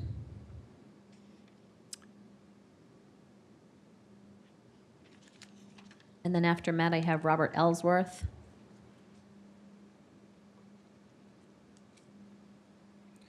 So my name is Matt Brinkman, and I'm a homeowner. I live in Chandler, and my home actually backs up to this the proposed apartment complex. And as much as I'd like for that development to stay a field, practically I know that's not going to happen. I also know that this is not the first time this particular parcel has been proposed to be zoned for light industrial. And I have concerns with having a light industrial complex adjacent to my backyard, and particularly as it relates to light and noise pollution. And so I'm actually in favor of an apartment complex adjacent to my home, as I feel it will alleviate some of the noise and light concerns. And I'm also, we have had input, and the developer has been very gracious about making changes that I feel will help to protect our homes from the noise, pollution, and separate from the apartment complex. Robert Ellsworth, is that you? Thank you. Thank you, Mayor and Council and ladies and gentlemen. Anybody need to get up? I mean, just kind of move around. I know, hey, that's right. Robert Ellsworth, and I live 455 South Record Road, live Northgate. And I used to teach in Colorado, and when I was, did that for 35 years, and I was looking for a warmer place. What a great place. Gilbert, wow, outstanding. I'm not just telling you, I'm meaning it from my heart. And so I was looking for a place, and it kind of just jumped out, live Northgate. And even from the first day, you know, talking with them on the phone, and then when I moved in, and then from then on, if you needed something, you go and you ask, and the office people, the managers and the leasing agents and the maintenance people, wow, it's incredible. It's a paradise. I mean, it just is, and not just live Northgate, but the whole city. So I'm very grateful, very appreciative of the place where I do call home, and it's. I mean, you have pools, you have pine trees, you have palm trees. It's awesome, and the people there. I mean, the ones that I'm in contact with, it's wonderful. So that's kind of what I wanted to tell you, and I appreciate it all. Any questions? All right. Thank you. You probably Oh. didn't know you were supporting Gilbert Feeding Families when you picked out your shirt today. So thank yeah. you for doing that as Oh, well. you're welcome. Thank you. Thank you. Happy coincidence. Mayor, our clerk found two other people that said that they had turned in cards that wanted to speak. One was Tina Moffett, and the cards indicate that you did not wish to speak and gave your time to Diane, so that's why I had put you in a different pile. And Gary Bellotta, I just missed yours. If you'd like to come down to the podium, please. And then after Gary, I have Joyce Zaliga and Mike Sparks.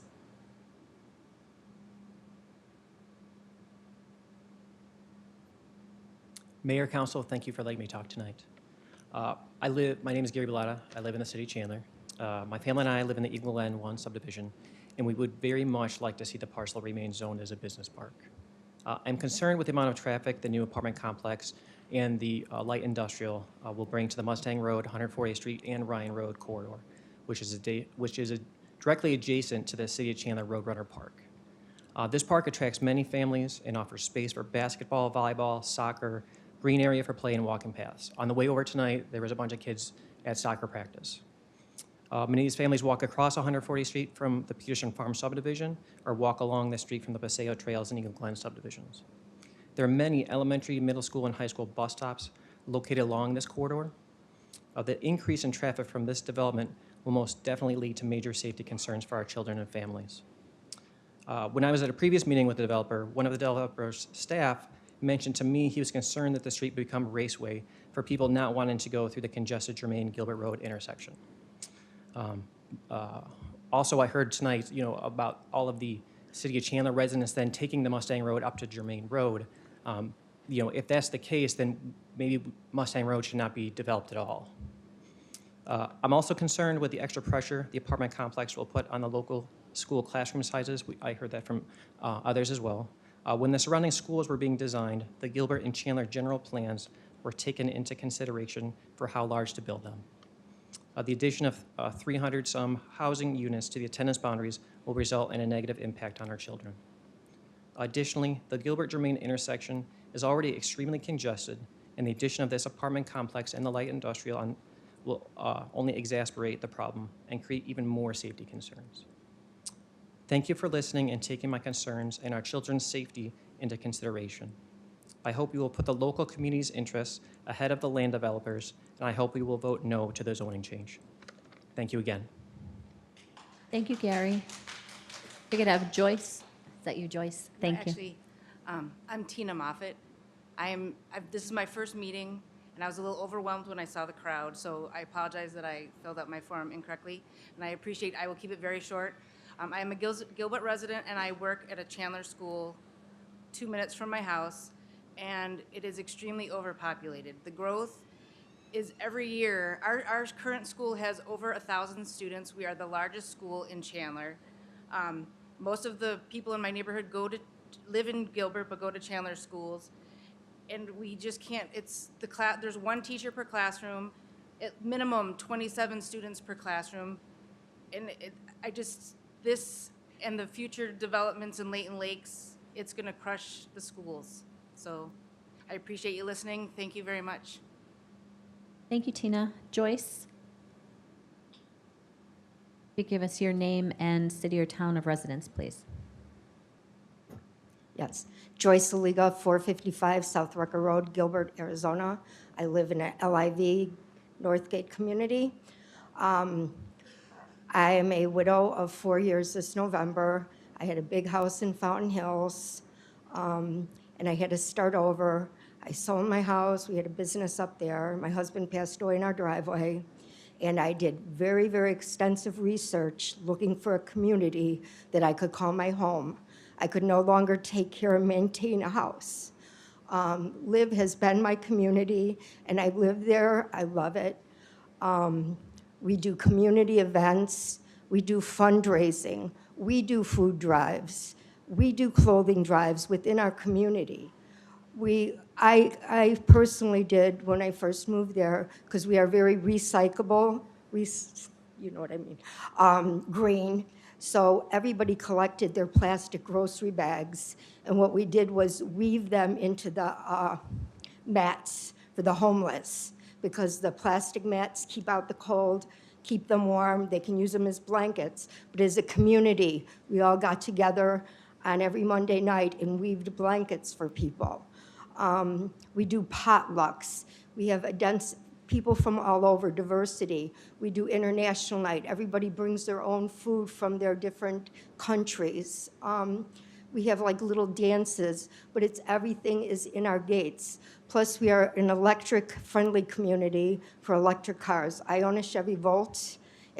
We plug it in, no noise. There's also one out in front of our complex, which I know all the Live properties have, because I did look at those too, for the public to use at no charge. So they can pull up to before the gates, charge, and every day we have at least 3 or 4 Teslas, a Nissan Leaf that comes, another Chevy Volt that uses our chargers on our property that's available to the public. It's just, I'm being a single woman, I feel very comfortable. I can go at any hour in the night, walk within our gates. I feel totally, totally safe. We watch out for each other. You know, there was a man who had his knee replaced. We organized, I helped do it, dinners. So everybody brought him dinner for 2 weeks. He's 78. He couldn't cook. We're very, very community-oriented and one big happy a family. And the management is always behind us. The maintenance is good. The landscapers are great. I mean, everything is well-maintained. Thank you for your time. Thank you, Joyce. Mike Sparks?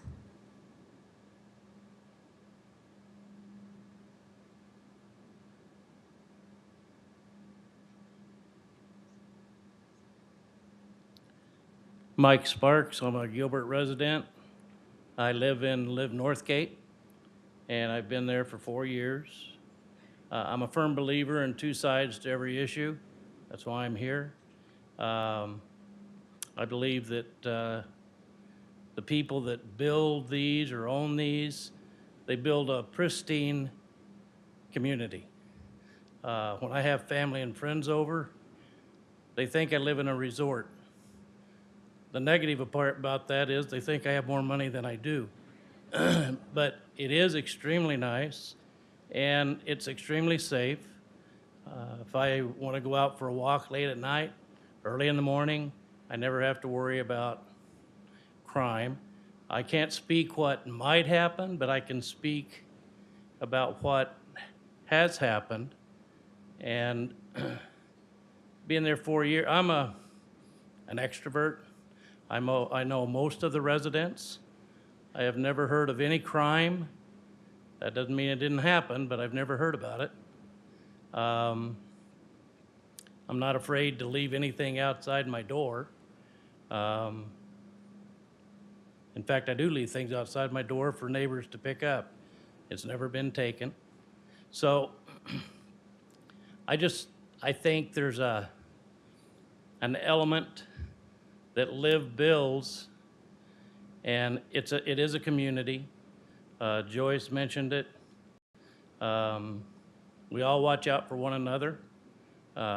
When new people move in, we get them involved in community efforts. The landscaping, today was Thursday, it's landscape day. They do all the trimming and cleaning up, and it does, it's pristine. I welcome anybody to come and look through it. I'd never be embarrassed by it. And so, the bottom line is that it's a safe community, and my wife and I feel safe there. And you know, I've been there 4 years. I have never experienced going out or coming in a traffic issue, but I can't testify to what might happen, but that's testimony to what has happened. And thank you for the opportunity to share my thoughts and feelings.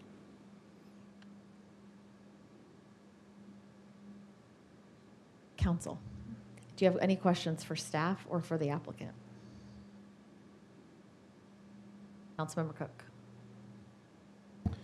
I would like to have Amy come up.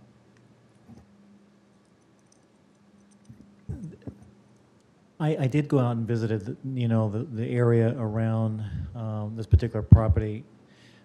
There is a parcel, a business building kind of west to the applicant's property. And I noticed that that building looks fairly vacant. Do you have any idea how long that building's been vacant by chance? Mayor. It's never been occupied? Never has been occupied. And how long has that building been in existence, I guess? So I worked in the 225 I know you worked near from there. 2010 till 2016, and my entire time there, it was never occupied. So it's prior to 2010. And then, of course, the building next to it, which had the Arizona Revenue Service there for a while, it's had different tenants come and go. But the big one in the back has never had an occupant. And Amy, again, with the current zoning, that type of building could fit on this particular parcel as well? Is that an option? Correct. That is in a business park zoning district, and the same exact development could be in this location if the applicant so chose. Okay, thank you. Thank you. Councilmember Anderson. One question, Amy. In the past, we've always contacted school districts when it's come to zoning cases to ask the impact on the district, and we normally would get a response. Did we have any kind of contact with Chandler and get a response on this case? Mayor and Councilmember Anderson, Planner Williams notes that the school districts did not respond to our request for comment. I did have a conversation both with Dr. Castile and Assistant Superintendent Lanaberry on this specific topic and site, and both indicated that there was not an issue. So obviously we've heard differently, but that was the response that I was given. Councilmember Cook. And then Amy, another question. As it relates to our future CIP road improvements along Germain, can you explain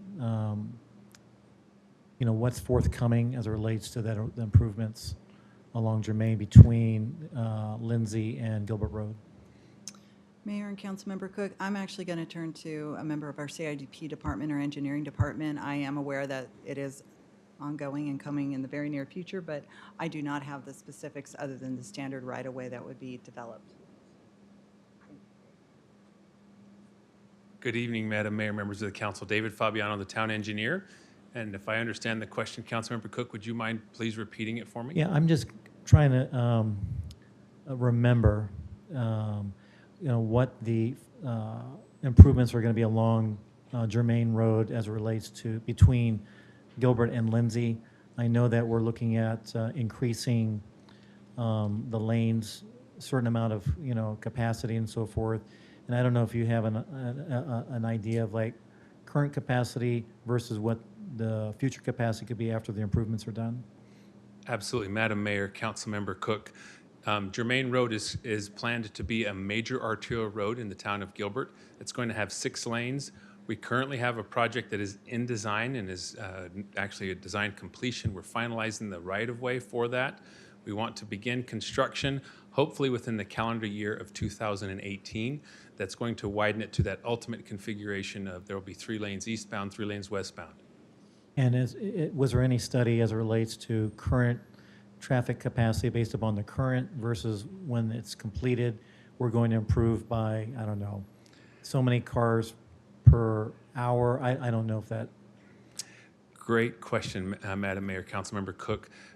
That is something that we did not do, to my knowledge. The plan, there's currently 2 lanes there. It comes into a scalloped condition where you go from a 6-lane section to 2 lanes, and then it widens back out. There's a couple of lanes going east as you go east of Lindsay Road, and a single lane coming west, and we're going to be widening that thing out again to its ultimate configuration, because it has been planned to be a major arterial for a long time, and we're just excited to get that in place so that we can relieve some traffic issues we've had. And again, at the intersection of Gilbert Road and Germain, as it relates to improvements, is it Gilbert's responsibility or is it Chandler's responsibility to improve that intersection? Again, I'm not sure. Is the intersection done or completed?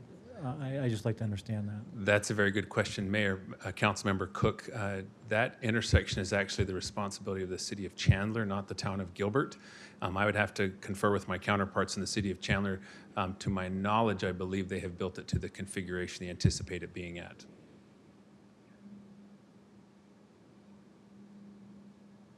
In addition to that, Lindsay 202 probably is a good one to touch on as Gilbert and Val Vista reach failure Madam at Mayor, this point. that's a great comment. The town is actively working with the Maricopa Association of Governments, with the Arizona Department of Transportation, to construct a service traffic interchange at Lindsay Road and the 202, which would exactly do, as you've indicated, relieve the pressures that we're experiencing at Gilbert Road and at Val Vista Road as people are trying to enter and exit the freeway.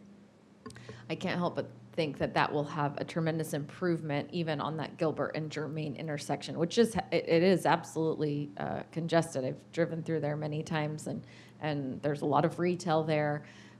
There is a lot of activity in that intersection, and obviously we're aware of that, and that's part of our efforts to improve Germain and a Lindsay 202 improvement there as well.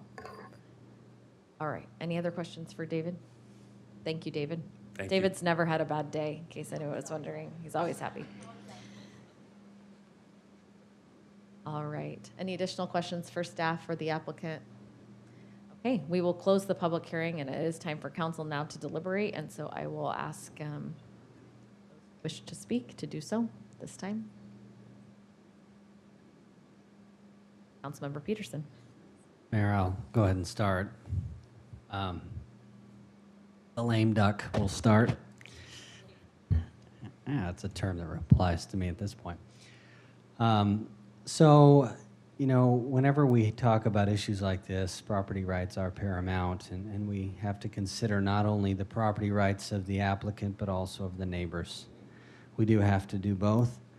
So there's things that I always look for. I think that, well, the real measuring stick is it going to significantly impact in a negative way the use and enjoyment of the neighboring properties? And there's really 3 issues in my mind that are usually the significant items we have to look at. One is traffic. And, there are property rights that this property owner has, and they can develop it as business park if they wanted, and if they did and it was a functioning business park, the impact to traffic would actually be worse than what's being proposed based on the traffic studies. Furthermore, it seems like, and just knowing human nature with its placement and the way the traffic is designed, I think most of it really will go through to the arterials. And in fact, the improvements are going to provide more use for the neighbors than the new development will use the neighbors' existing infrastructure. So I really think on traffic, the box is checked. The other one is noise, of course. And in my opinion, any commercial use is potentially a lot more noisy than most residential. And there's always exceptions, but in general, I would say that's the case. So I think this is actually moving in a direction that's less impactful than where it is. And so finally is privacy, and this is a big one for me, but I look at all the changes that they've made, restricting anything that faces the neighbors to two-story, the very large buffer, the amount of trees that are being placed, you know, to even putting a little closets in to block the balconies on the third story so nothing faces or can even really be easily seen in that direction. And I don't really think there's going to be any lines of sight to even see into those yards with all that's going on here. So, Mayor, I really believe with everything that's considered and stipulated and all the work that's been done, that the neighbors' use and enjoyment of their property is going to be negatively impacted. I do not believe that it will be. I know that there are going to be others who are going to think I'm blind and I just don't see it, and if I lived there, I would see differently. I understand all that. But my honest opinion is that it won't be, as that once this is built, hindsight, we're going to look back and they're going to be good neighbors, and this will be an appropriate use that is really not a detriment, but really more benefit to the area. So, Mayor, thank you for the moment. So I am support. Thank you. Any additional comments? Councilmember Anderson? Very brief comments. Let me first thank all of you who came out tonight. It's to be involved in the process is something that many people will only do a couple of times during their entire life. And I'd encourage you all to stay involved, whether you're in Chandler or Gilbert, stay involved in these different processes, because that's what our civic government is all about, is having you involved. So thank you very much for that and for being in contact with us. Two thoughts. The first, on the larger scale, it was mentioned tonight about the general plan and the integrity of the general plan. I just want to mention that I think early on it was pointed out that in our general plan, it's indicated that this is an employment corridor. An employment corridor on its face indicates there will be greater densities. There will be greater activity. We're trying to generate the kind of activity that will support an area where you can live, work, and play. And so we have to take that into account, that this is along this 202 corridor, somewhere that is certainly intended for that kind of use. Secondly, this is a classic example of where we've tried to protect via zoning what could be a clash of different types of uses, or from intense uses to less intense uses. As a matter of fact, this is the whole reason that zoning was created about 80 or 90 years ago, so that you wouldn't have a more intense use that would be right next to the less intense use where the more intense use could generate more obnoxious things such as odors, traffic, congestion, those kinds of things that you want to keep the uses separated. As a matter of fact, it's been called transitional zoning, where you take, not spot zoning, transitional zoning, where you transition from the less intense use, in this case the single-family residential district, through the more intense use, the multifamily residential, to the greatest intense use, which is light industrial. It's a classic case of that. And that's why zoning was even created, is to encourage that, so that we don't have a mix of those uses where you would have no say in the objectionable part of what may be occurring next to you. So, and I agree with Councilmember Peterson. I think they have taken into account so many of the questions, much of your input through design, not only of the traffic system, but the design of the buildings, the landscape setback and so forth. It's taking into account your comments, and I think that they've done a good job of trying to minimize those negative impacts that could possibly happen. But keep in mind, overall, this fits in the classic sense with what we coin as being transitional zoning, and does work. Thank you, Councilmember Anderson. Councilmember Taylor? Mayor, you want to finish this side of the dais here? That would help my neck. Thank you. Well, thank you for the time. And as Councilmember Anderson said, I want to thank everybody who participated in this, especially our friends from Chandler.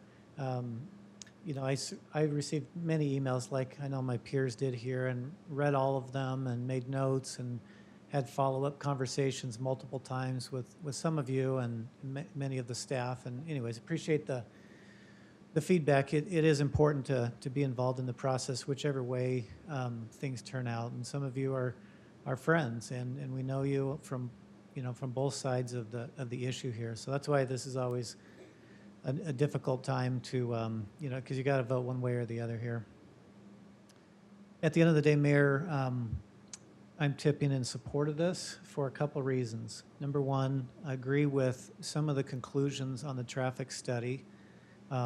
When you look at the new improvements that are going in, it does seem to benefit everyone on the net. Will there be some adjustments that the bus routes need to take? I don't know, maybe, but they can change. I mean, bus routes changes all the time depending on circumstances. And if this is one, Chandler School District is one of the best school districts in the state of Arizona, and they're very responsive and they can flex. And let me continue to speak on the education side just a little bit. I've got a little bit of background in education, running schools, and also sitting on the State Board of Education. And so when you have an impact like this, and you look at the number of potential students that could drop into this development, roughly 70 to 90 maybe, depending on what kind of family mixes are in here. If you look at the dispersion of them across the grade levels and across the schools that are offered, in roughly a 10-mile radius. 10-mile radius is a general market study for any particular school in the K-12 system. You're really looking at 1 to 3 new students potentially in classes. At the end of the day, when you look at the dispersion across the schools and the seats, and the discussion about wait lists is true. I mean, this corridor does have good schools. They are quality, which is why they have wait lists, both on the Chandler and the charter side of it. But schools can scale as well, especially when they have lead time like this. You can drop in an expansion wing, as some of these charter schools can do. Districts are usually built a little bit larger from the outset, just because they have a little more financial capacity, although they can scale as well. And so when I saw some of the education concerns come across, just knowing how the market actually flexes, to me, that's a manageable concern. So it doesn't surprise me that Dr. Castile, one of the great superintendents in our state, is okay with these new residents. And at the end of the day, schools want enrollment. They want students. And so it's sort of a good issue for them to be able to deal with. So that's an important point to note.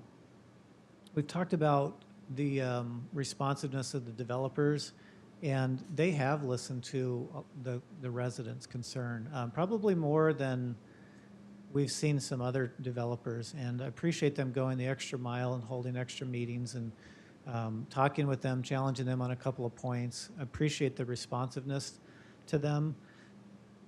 And, at the end of the day, we have property rights. And that, to me, that's very, very important. And there's a high threshold that we must cross when someone's property rights are mitigated in some way, as we've heard requested tonight. Because, whose rights are more important? Person A or person B, right?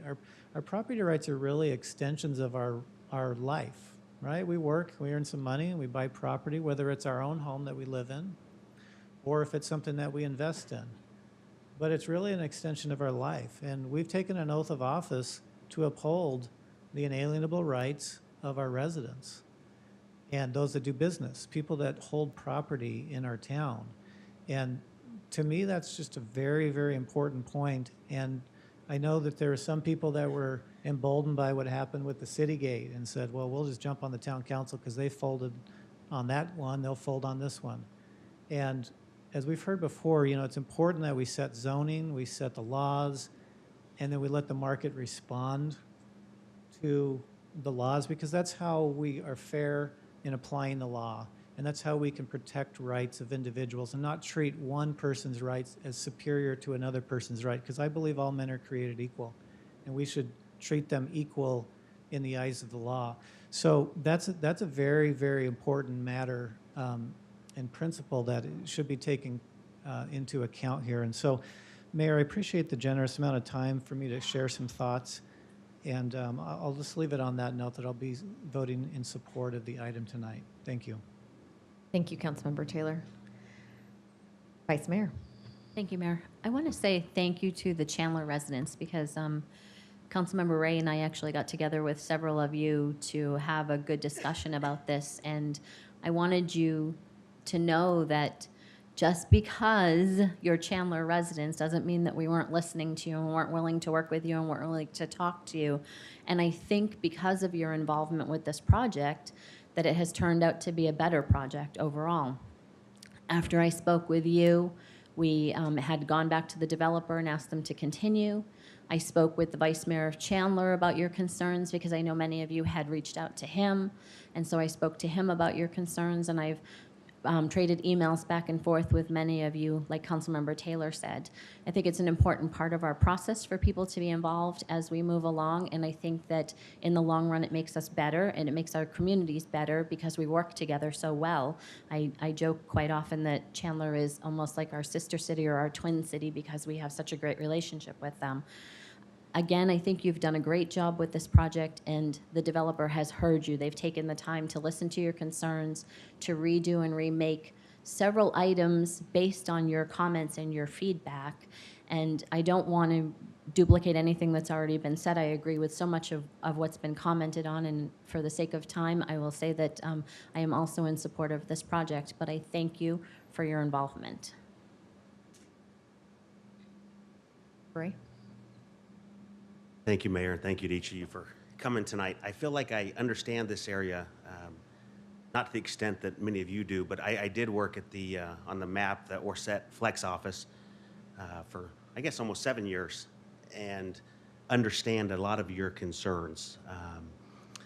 When I would drive there, I would take the 202 and then come south on Gilbert Road, generally speaking.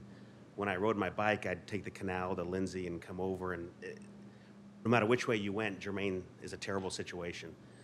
And so I look forward to the next agenda item on our thing is a reimbursement agreement with these property owners to help pay for some of the improvements of Germain and to give property to the town to help with the construction. And so assuming this goes forward, we'll also see Germain get pushed up a little bit quicker in the process. But when we look at the office space back here, and I referenced this a few minutes ago with Councilmember Cook when he asked his question, I think history shows us that that south part closest to the residential doesn't make sense for office space. And if we just look to the west, about a 5-iron, you can tell the difference of a building that's a nice looking building that's sat empty since it was built. And even some of the property in front hasn't done as well as the light industrial has across the street. So I understand the property owners' desire to switch to something else.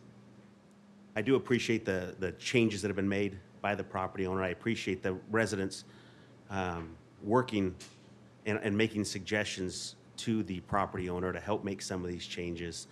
I do believe, based on Liv's other product in Gilbert, that they are a good community partner and that they will be. And this will require additional fire service down there and probably additional police service, as would anything that's a new development, whether it's commercial, residential, et cetera. So I understand and I feel the concerns of the residents. I do think that this property owner will do a great job with the property, and I think that they will be great partners to the town and to the residents, both of Gilbert and of Chandler.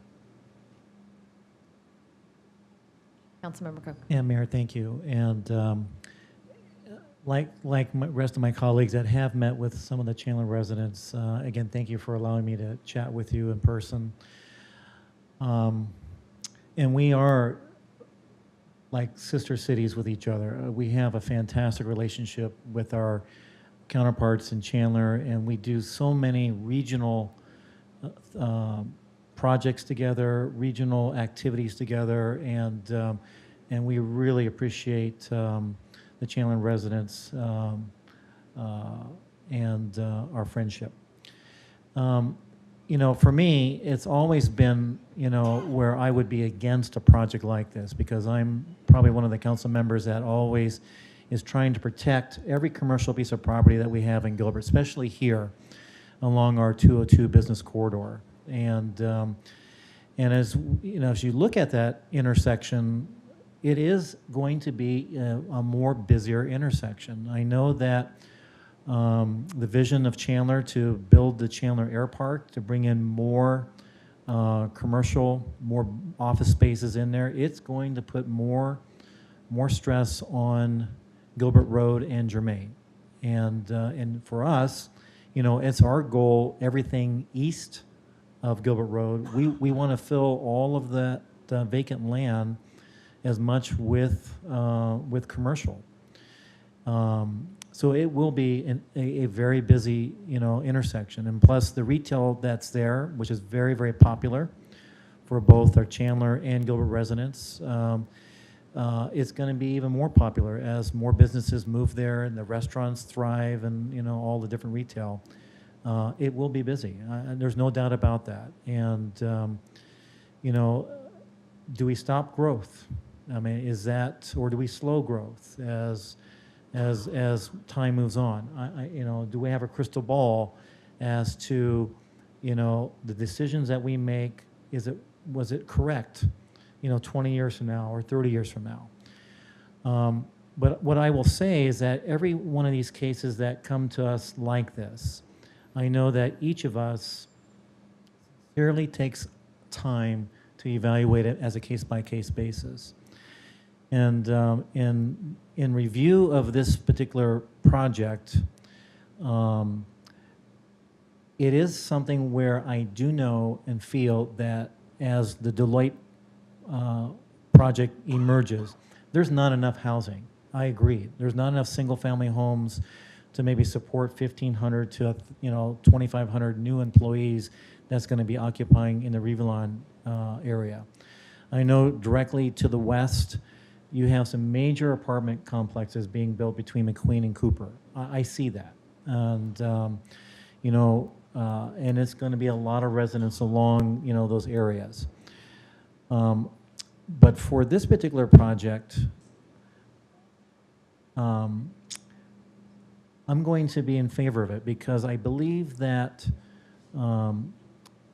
the applicant has provided enough of buffering to the homes that are directly adjacent to the property. Some of the concerns that I heard was the multi-story buildings not look into the homes, into the residents' property, so they changed the balconies to both be both facing east and west. I really appreciate that. The buffering between the homes and that property line to be about 150 feet. I think it was a wonderful option for them. Also, I know that they were not going to punch a road directly onto Mustang on the southwest corner of the project, and all of the traffic actually has to flow north to the street that connects between Mustang and to the other street to the east. So it may not be the most perfect project, you know, for the residents. And as much as, again, I would like it to remain commercial, I think this was a good, prudent compromise as relates to the project. So, again, thank you so very much for your feedback. Your voices were heard. I know that I spent, and many of us here spent a lot of time researching, discussing with residents, with the applicant, with staff. You know, we spoke with your leaders in Chandler as well. Again, thank you for sharing your lives with us, sharing, you know, your family pain that's there. Fully understand that maybe the schools are going to add more to more students there. Again, we heard all of this, and again, Mayor, I'll be in favor of moving forward with this. Thank you, Councilmember Cook. I'm also in favor of this project and just want to touch on a couple different things. Doing some research with our economic development team, our light industrial vacancy rate in the town of Gilbert is 7.2%. That is a very low number. The same is true for the Chandler Air Park in that area. I think these are a lot of times data-driven decisions, and the people who are building these buildings, generally speaking, have done a tremendous amount of market research to know what is and is not viable. And that's an important part of a long-term sustainability plan for us. This is our central business district in the town of Gilbert. This is a very important corridor for us, and yes, we share a border with Chandler, but we also have a much lower percentage of multifamily housing in Gilbert than Chandler does. And a lot of that is because this council and others have done a lot to protect our employment corridor and lands, but we also have to face the market. The market has changed substantially even since our general plan was adopted, and yet that is still our guiding document. And we do work really hard to adhere to that and also to maintain a long-term vision and strategy for our community. The last thing I want to touch on is the amount of dollars that have been invested in this corridor. Total private investment in this corridor was $419 million since 2012. There is a substantial amount of money and effort being placed in this area so that we can build a long-term sustainable future for Gilbert. This is a piece of that, and that is also why I will support this project. So at this time, we have already closed the public hearing, and I will entertain a motion. Mayor, there's actually several motions. So for GP 18-05 and Z 18-06, need to adopt a resolution approving a minor general plan amendment to change the land use classification of approximately 19.6 acres of real property generally located south of the southeast corner of Mustang Drive and Germain from business park to residential 14 to 25. So moved. Second. We have a motion and a second. Please vote.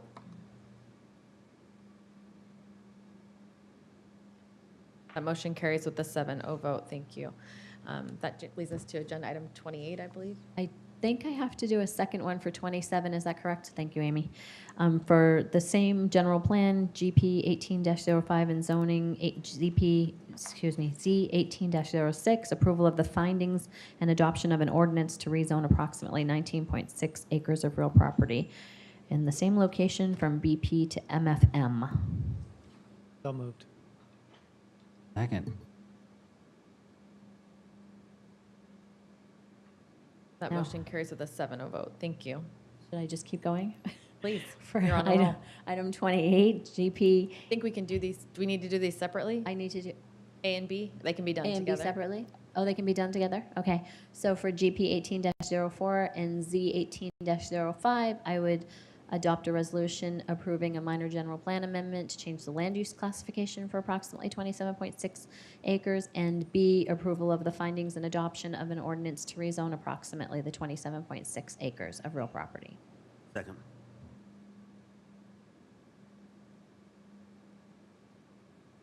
That motion carries with a 7-0 vote as well. I was trying to be thorough. Attorney Payne. I will open the public hearing on agenda items. Can I do them both together, 29 and 30? I open the public hearing on agenda items 29 and 30. Mayor, I Right, think we're Councilmember hearing the Peterson. commissioner and Councilmember Peterson come out. They have a different culture on there, and they read it through I like that. Yes. So it's totally fine, but I think for brevity, I'm going to move to approve items 29 and 30 as presented. I wanted to be thorough, Councilmember Peterson. It's a beautiful thing. Second. Second. We have a motion and a second. Please vote. That motion also carries with a 7-0 vote. Thank you. That moves us to agenda item 32. Thank you for those of you who came for that item and are still here. We appreciate your patience. I will open the public hearing on agenda item 32 and look to Stephanie to assist.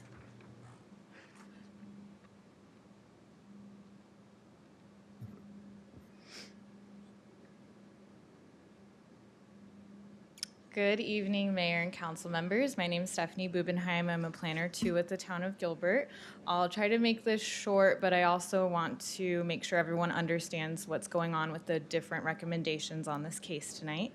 So this is rezoning case Z1813 Val Vista Marketplace. It's amending ordinance number 1097 for their use restrictions. This item was continued from the August 2nd council meeting.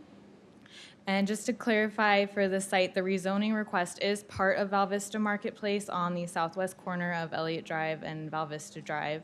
But the only parts of Val Vista Marketplace that are for this rezoning are highlighted in red. So the Safeway is not part of this rezoning request, and neither is the Bank of America on the hard corner, because those are under different ownership. So the three conditions that are proposed to be stricken out of the original rezoning request did not apply to the Safeway, so the Safeway will still operate as it is now. And I'd also like to show the site plan that was part of the 1998 zoning case that did approve ordinance 1097 to show that the shops and the pads in that ordinance are clearly defined. So there are shops A and B that are connected to the Safeway, and there are also 4 pad sites, so pads A, B, D, and E that are standalone buildings. The original rezoning request for the ordinance 1097 did have 15 conditions. The 3 conditions that were originally proposed to be deleted for Z1813 were number 5, which does have prohibited uses on the site. Number 6 was limiting delivery hours for the shops. And number 8 was limiting the hours of operation for the pad sites. And during that time in 1998, there was a lot of discussion between the past property owner and the neighbors to the west and south that are part of Val Vista Place, and with the school district to determine those 15 conditions as to why some of them were made in concerns to proximity of the high school, which is to the west, it's almost a quarter of a mile away, and to the proximity to the neighbors of Val Vista Place, which is to the south and west, as I noted. So the current zoning district for Val Vista Marketplace is SC, which is shopping center. Across the street to the east is also zone shopping center, and to the north is neighborhood commercial. Across the intersection is community commercial, so it is a commercial corner. For the SC zoning district, if a shopping center under that zoning was put in today under the current LDC regulations, there are not any limitations on the hours of operation for uses. There aren't any limitations for the uses that are prohibited right now, except for sexually oriented businesses. Those would still be prohibited. And there are not any limitations on hours of delivery for those sites. So the request that originally came in was that the owner wanted to come into more conformance under the current LDC. So that was the reason for these 3 rezonings to be, 3 conditions to be taken out. And this is the zoning exhibit that was provided for this case. This did go to Planning Commission July 11th of this year. So the Planning Commission did approve this with a vote of 7-0 with modified conditions. So I'll show that on the next slide, due to some neighbors' concerns that came out and spoke at the meeting. So their main concerns were the 24-hour delivery and the hours of operation, Gilbert High School students going to the shopping center and cutting through the neighborhood, allowing restaurants with a certain percentage of alcohol sales, and also negative opinions about the Cogburns location. So Cogburns is a restaurant that is proposed to come into the site based on this rezoning.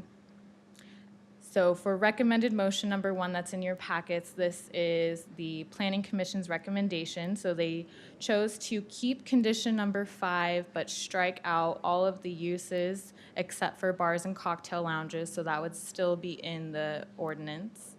Condition number 6, they opted to keep in the ordinance, and condition number 8 was proposed to be stricken out of the ordinance so that the pad sites would not have any limitation on the hours. And as you all know, the item was continued on August 2nd due to a lot of neighbor response. So the Val Vista Place HOA did hold a board meeting on August 21st, and the main item of discussion was for this rezoning case.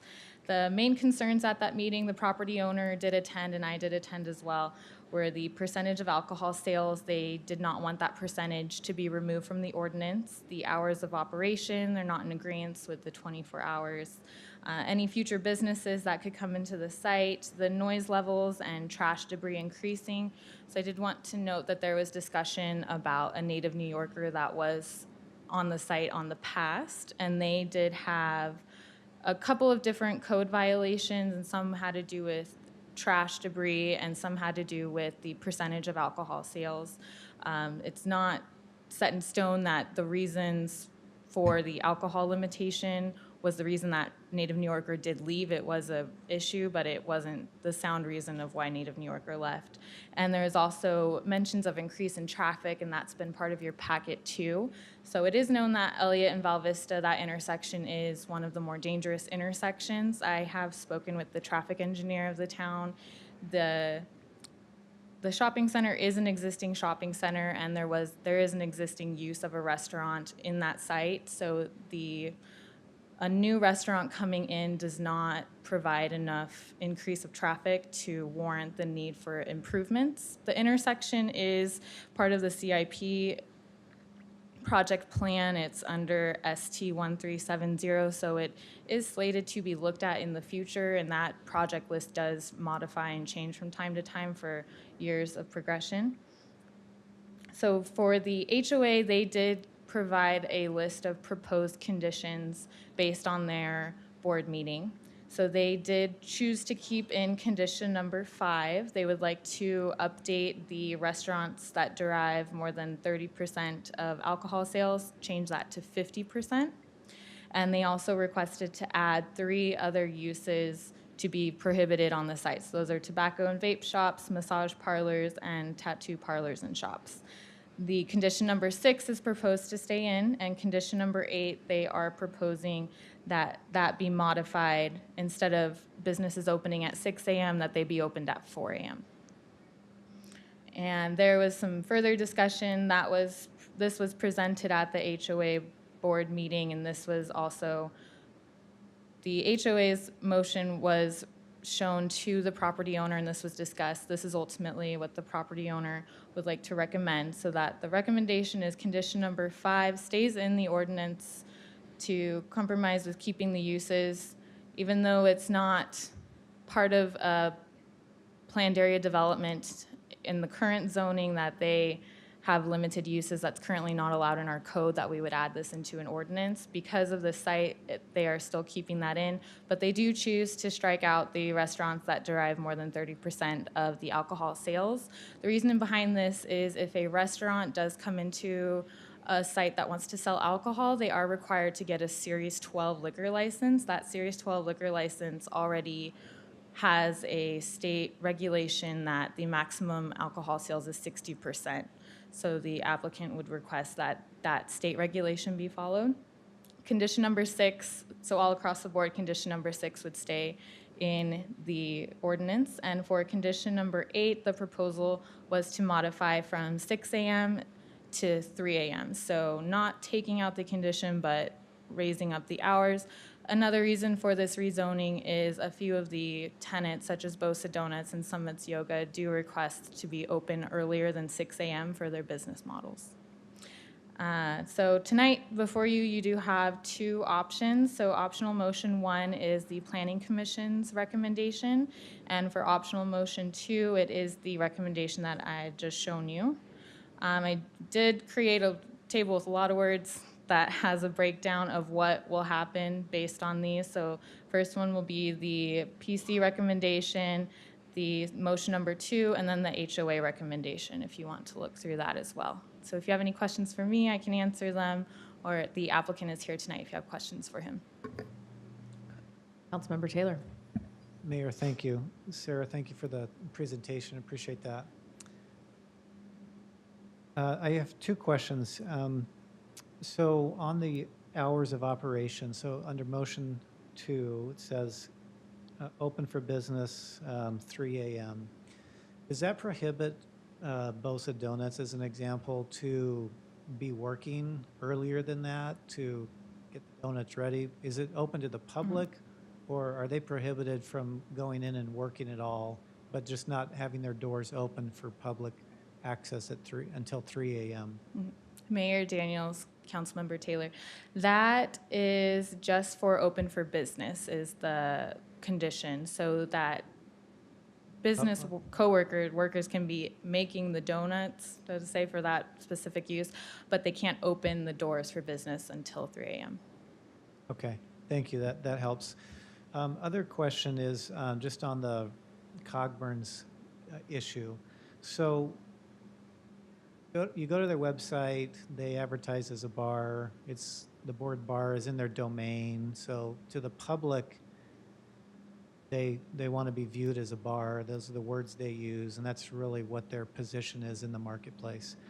So with that prohibition remaining, are they allowed in here or not? What would either motion 1 or 2, it has the alcohol provisions, but what does that mean with them in terms of their access to this particular development? Mayor Daniels, Councilmember Taylor, while online they might appear to promote themselves in some way as a bar, under the code and the ordinance, we would go under what the LDC defines as a restaurant and what the LDC defines as a bar. So they do meet the requirements of a restaurant full service. They can tell the government one thing in their filings and the public something else, and we're okay with that? They do have bar in their name, but they do operate as a restaurant, as in they serve a full menu of food, so they're not strictly just alcohol. Mayor, thank you. Any other questions from staff? So this breakdown of the motions, first of all, thank you. Although there's a part of this is a little bit confusing. It seems like the third column is actually more permissible in terms of this issue of alcohol sales, when in reality, motions 1 and 2 completely strike the restriction on those types of restaurants that derive more than 30% of gross income. So it's a little confusing, but the point is the HOA wants to keep, right? Correct me if I get this wrong, because I'm hoping I've got it right, but I might not. The HOA recommendation is to keep a restriction related to restaurants that derive a certain amount of gross sales from the sale of alcohol, and they're willing to compromise and raise that a little bit to 50%. Is that right? But they still want to keep that regulation in there. Mayor Daniels, Councilmember Peterson, that is correct. So they would like to modify from 30% to 50% of the maximum alcohol sales. If for motion 1 and motion 2, if that restaurant use is stricken out of this ordinance, they would have to follow under the state regulation for the liquor license, which would be the 60%. Okay. So what about like a place like Cogburn's, just as an example, so I understand, would a Cogburn's be allowed under this third column or no? We have the owner of Cogburn's here tonight if he wants to answer any questions, so he can give a little more insight on the background of the liquor license and the percentages. From what I've been told, this does affect his decision on coming into the site, which is why the request was made to remove the condition. Okay, that's really what I needed to know. Thank you so much. Thank you. At this time, we'll move to the applicant presentation. Does the applicant wish to present tonight?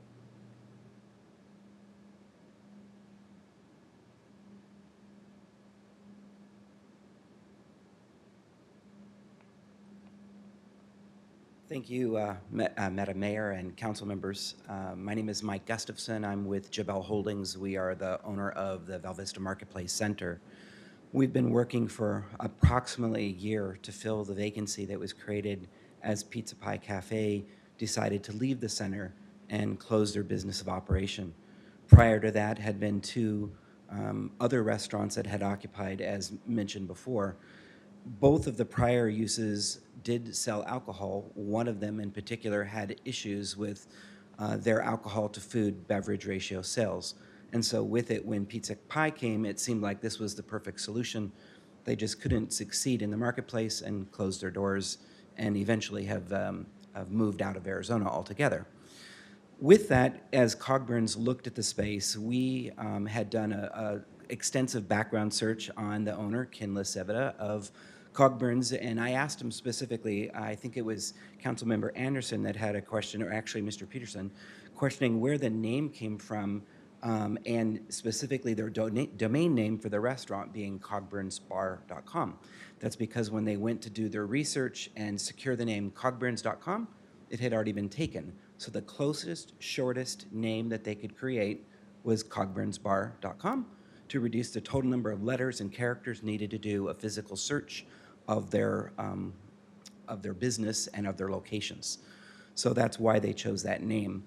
The name of the business is driven more around the theme that they carry on their interiors of their furnishings, and then of course the menu that they have adopted and proposed for their business, and that's primarily wings. So it's not Cogburn's, it's actually Cogburn's Big Wings.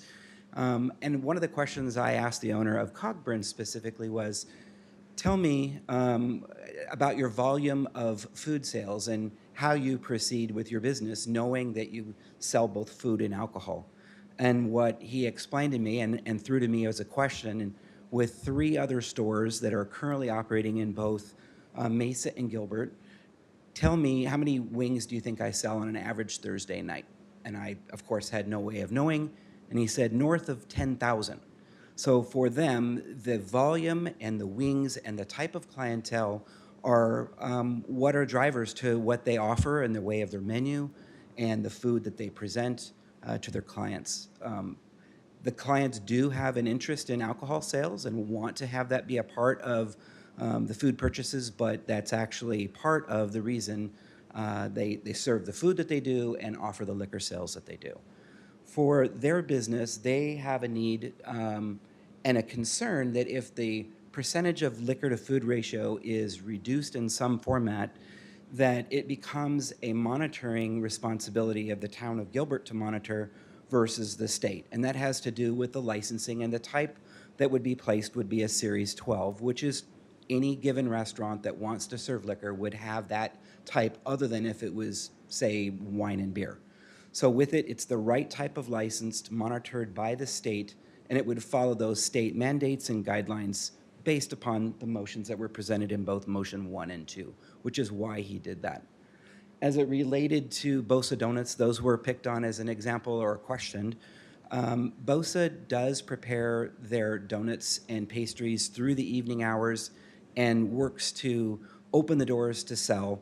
At one point, they were, I'll use the word, operating in violation of the current restrictions tied to the zoning in a 24/7 operation. They were cited by the town, and that's what brought the issue forward for us to present initially in the early stage meetings that we had with staff as a way to solve it. And the only way to solve the sales for Bosa was to actually apply for a rezoning application. And in doing so, the hours we initially asked for were 24/7 to support their business.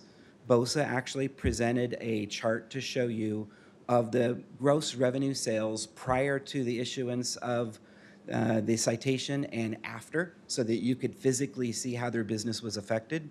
But through the process and the feedback from the neighborhood association, both in the initial meetings that we held, as well as myself and another colleague from the firm attending the homeowners association meeting, we realized, look, there needed to be some form of compromise, and we agreed to reduce our request from a 24/7 operation that Bosa truly wanted to removing that to a closure between 12 a.m. and 3 a.m. to support their business.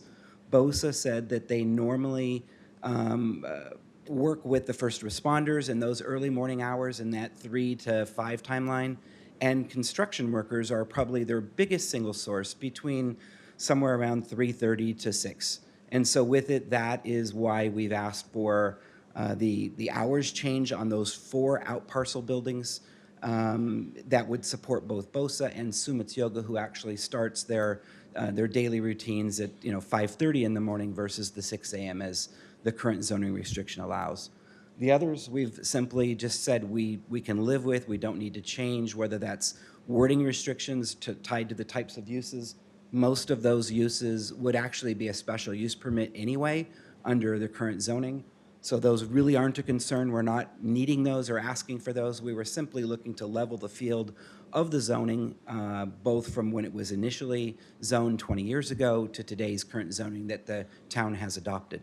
So with it, we don't need the delivery hours 24/7, and we're willing to walk away from that use request, even though it's allowed under the current zoning, and that is why each of those motions were structured as they were, and we tried to do that with feedback from the Homeowners Association and the feedback from the tenants. We've actually given our business cards and said, if you have issues or problems, we're here for you.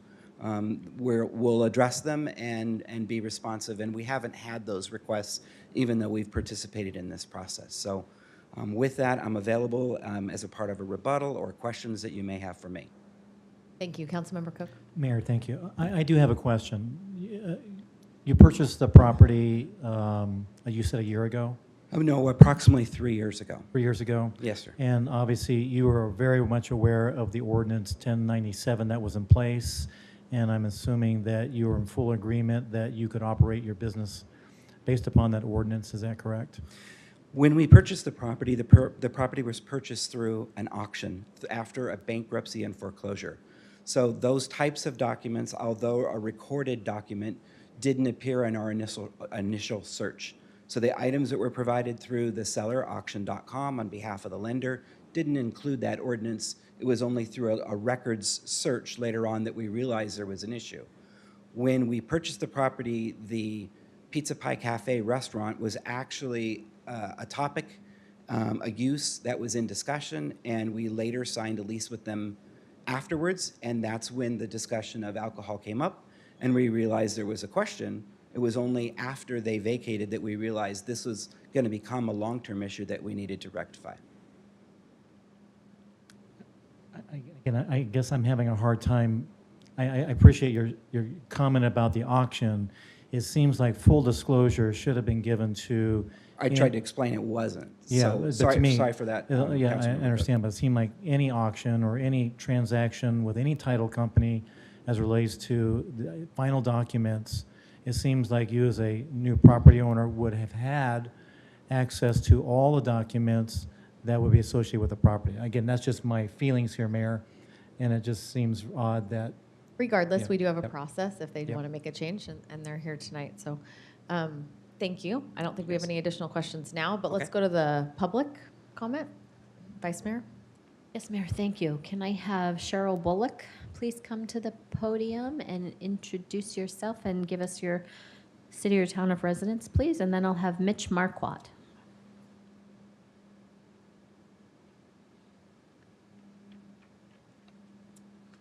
Hi, my name's Cheryl Bullock, and I live in Gilbert. I live in Val Vista Place, and I've lived there since its inception. Thank you, Mayor and Town Council, for hearing me today and allowing me to speak to this.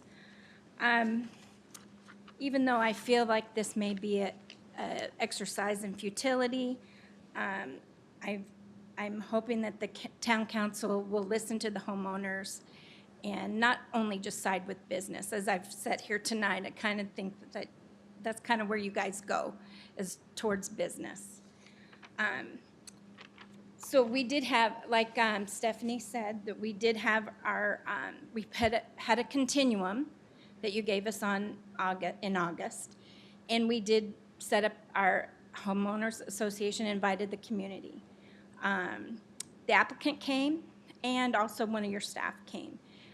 The applicant did declare himself, but your staff did not. We didn't realize that there was staff there until after we looked at the sign-in sheet. We did get one of your staff, Kyle Mears, to come, and he's been very communicative with my husband, who's part of the HOA. We did have concerns about the alcohol sales because it's been in existence for 20 years. And in the beginning of it, the HOA, the school district, and our community were part of the decisions. And Native did not leave. We knew the owners of Native. They didn't leave because they couldn't sell alcohol. They left because of the franchise disagreement. Pizza Pie Cafe is still here. They moved to Superstition Springs. And they were owned by an LDS company, and so they didn't sell alcohol. They didn't feel the need to sell alcohol. So they're just that area was not doing well for them. They felt like they'd get more traffic at Superstition Springs. The alcohol sales also, we were concerned about the traffic because that intersection is the most dangerous in Gilbert. And there is no alcohol sales around there. So adding that alcohol, we have a concern that there was going to be more issues at that intersection. We deliberated very strongly in our HOA meeting about the policing, that the town would have to police the alcohol sales and all. And we wanted to compromise. We wanted to have a compromise, but we didn't, want to have the full 60% because of that issue. And then, we've had the concern about. We brought up to the applicant at our meeting about the look of Cogburn's as it is. We frequented the McQueen and Warner establishment, and it looks like a bar on the outside. It has alcohol-related window coverings with girls scantily clad and holding alcohol, and I'm okay for it there. I don't want it in my backyard. And so we brought that up to the applicant. He said that in his lease, that it prohibits more than 15% of the window coverings, and it would have to be approved by the management. Well, we got a copy of the lease. There's nothing in there about it. It just says that they do have to be approved. Any coverings had to be approved by the management. So there was nothing about that. What he brought up is 15% coverage. Couldn't have any more of that. So, I'm concerned about the good neighbor that he's going to be, because he's allowing two tenants to continue to violate the ordinance that's stood for 20 years and has not done anything about it. And then he basically didn't tell us the truth about what was in his lease. And I'm worried about the applicant of how he's going to be a good neighbor. And that's our concern, overall. And I really appreciate you hearing me out, because this has been a big thing for us since we're originals in that. We were there first, and we don't feel like we've been heard. So, thank you. Thank you. Mitch Marquardt, please, and then after Mitch, we'll have Mike Puzio.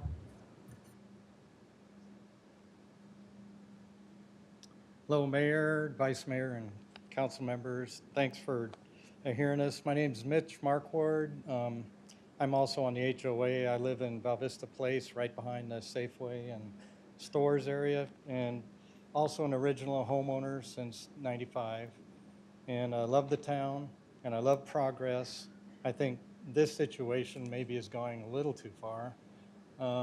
My concerns are noise and the increase in traffic and the type of traffic that I'll call it a bar kitchen would bring to our neighborhood when Cogburn's is just a mile west of here or 4 miles from the proposed area and another one down in Val Vista. So in my opinion, and homeowners, some of the homeowners in our area, we've raised our family there. We have concerns about the people that'll be frequenting that area in late night, 1, 2 in the morning, clean up at 3 in the morning, noise, sounds, with the neighbors right behind the parking lot area, the cleanup area, the traffic that'll increase in that time of night or in the morning, and the fact that it's a third of a mile or a quarter of a mile from Gilbert High, Mesquite Elementary, which is just behind Gilbert High, is a concern to us. And the fact that Boza Donuts is wanting to open at 3 in the morning, we met, like you heard earlier, and tried to negotiate. And we put what we think is a good negotiated compromise to 1097 on the books. And, any business loss that Boza thinks they may have had is actually an increase, because the way 1097 reads now, they shouldn't even have been open after midnight till 6 in the morning. So opening earlier for landscapers and stuff, we're suggesting 4 o'clock, which is way prior to sunrise, especially for first responders or landscape or construction crews, or even us if we're on vacation. So we kind of like the idea, but we think our compromise is a safe one. And if it isn't Cogburn's, then it can be another restaurant. But thank you for listening. Mike Puzio and then Patricia Kruger. And as Mike comes up, I have to wave to Mrs. Puzio in the back, who is a fantastic teacher in the town of Gilbert, so thank you. Well, thank you. Good evening, Mayor Daniels, council members. Thank you for letting me speak tonight. I'm Mike Puzio. I'm a resident here in Gilbert. I've been a resident at Val Vista Place since 1995. I'm currently on the homeowners board, and I was on the homeowners board back in 1998 when we negotiated the zoning conditions.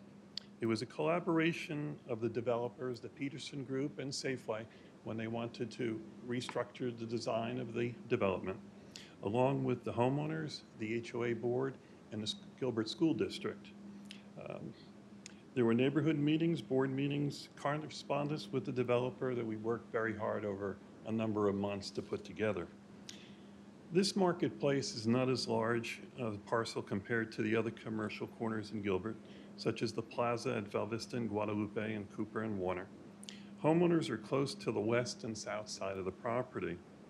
Restricting deliveries in item 6 from midnight to 6 gives the residents some quiet time back there, and thankfully that's being retained in the zoning. In regards to the opening hours of the pad, less than half the Boza stores in Arizona are open for 24 hours. The majority are either open at 4 a.m. or 5 a.m. The earliest the sun rises in Arizona is 5:18 in the morning.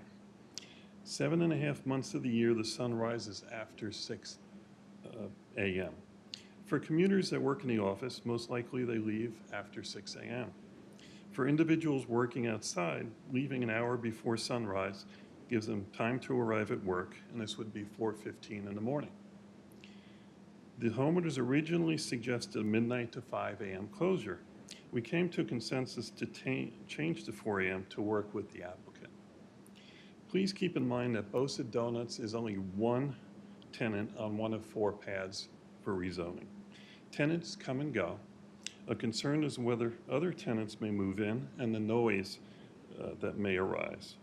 We're asking, please do not allow an earlier opening than 4 a.m. and retain the closure at midnight. As for number 5, the majority of the residents strongly oppose removing restaurants from condition number 6. Condition number 5. Removing it would allow sales up to 60% of gross sales. The current 30% restriction was in place to seek a restaurant that would not have issues with noise or late nights, as these typically close at 11 to 12 o'clock. Increasing the percentage to 45% was the first suggestion. After listening to the applicant at our board meeting, the majority suggested 50. The applicant stated that Cog Burns and Gilbert has between 45 and 50% liquor sales, hence the 50% number. If he now states, or the owners of the store misstates that it's above 50, maybe this location is not the right place for them. We have a high school just down the street, one daycare across the street from Safeway, and another one at the corner at Val Vista and Elliott. Val Vista and Elliott, being the most dangerous intersection in Gilbert, had 62 calls for service from the Gilbert Police Department in 19 months. That's just under 4 calls per week at that intersection. Just recently, we had an adult jogger killed at that intersection in an auto accident. One point of discussion was the reporting requirements to the town as to percent of out liquor sales versus non-liquor. The establishment tracks those percentages as a requirement of its liquor license. Most POS register systems track this for the user, and it's available on a daily basis. And a operator such as Cog Burns knows his percentages down to the decimal point. These percentages can be easily submitted to the town when they renew their business license or privilege tax license, or when requested by the town. There is no new burden on the town, as this requirement has been on the books for 20 years. We urge you to go with motion number 3, even though it's not marked as such. We're looking forward to having a healthy business plaza, but not one which decreases the life of the residents, the quality of life of the residents. Homeowners often ask at town meetings, have you checked the zoning prior to purchasing your property? The applicant should have done proper due diligence and purchased the property at the auction with the condition or walked away from it, not seeking a change after leases have been signed. The applicant is now requesting a major change to the plaza. Thank you for your time tonight. Pat Kruger, please.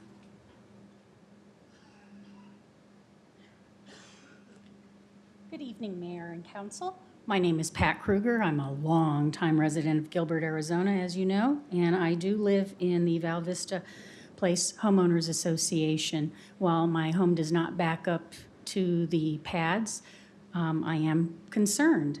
And I am actually concerned because I am in favor of a change, because I would like, as many residents, to have a well-balanced community.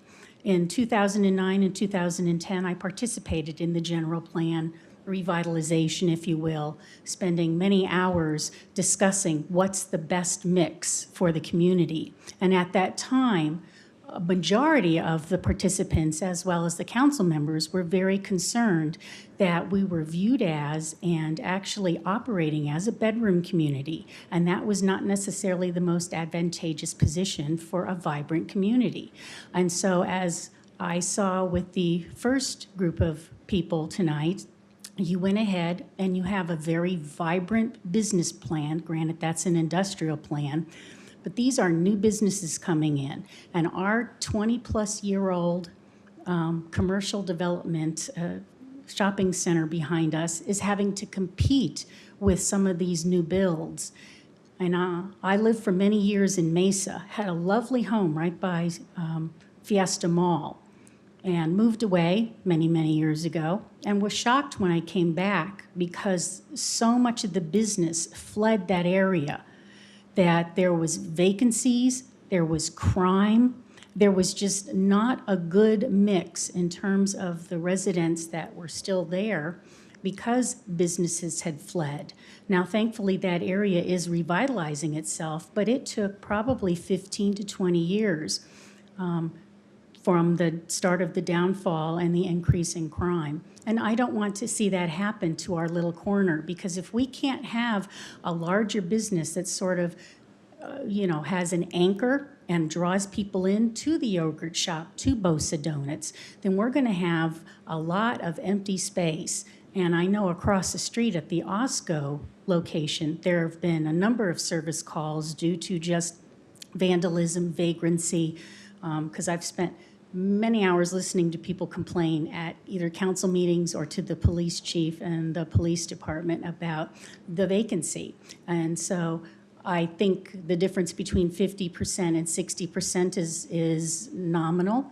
Also, having worked for the Auditor General's office and having audited the State Department of Revenue, I can guarantee you they're not going to be checking for a 50% alcohol percentage if in fact you rely on them exclusively to maintain what the zoning is, because it'll be a Class 12 license. So I do recommend and hope that you will approve it, because this, I think, is a good, diverse use. Thank you.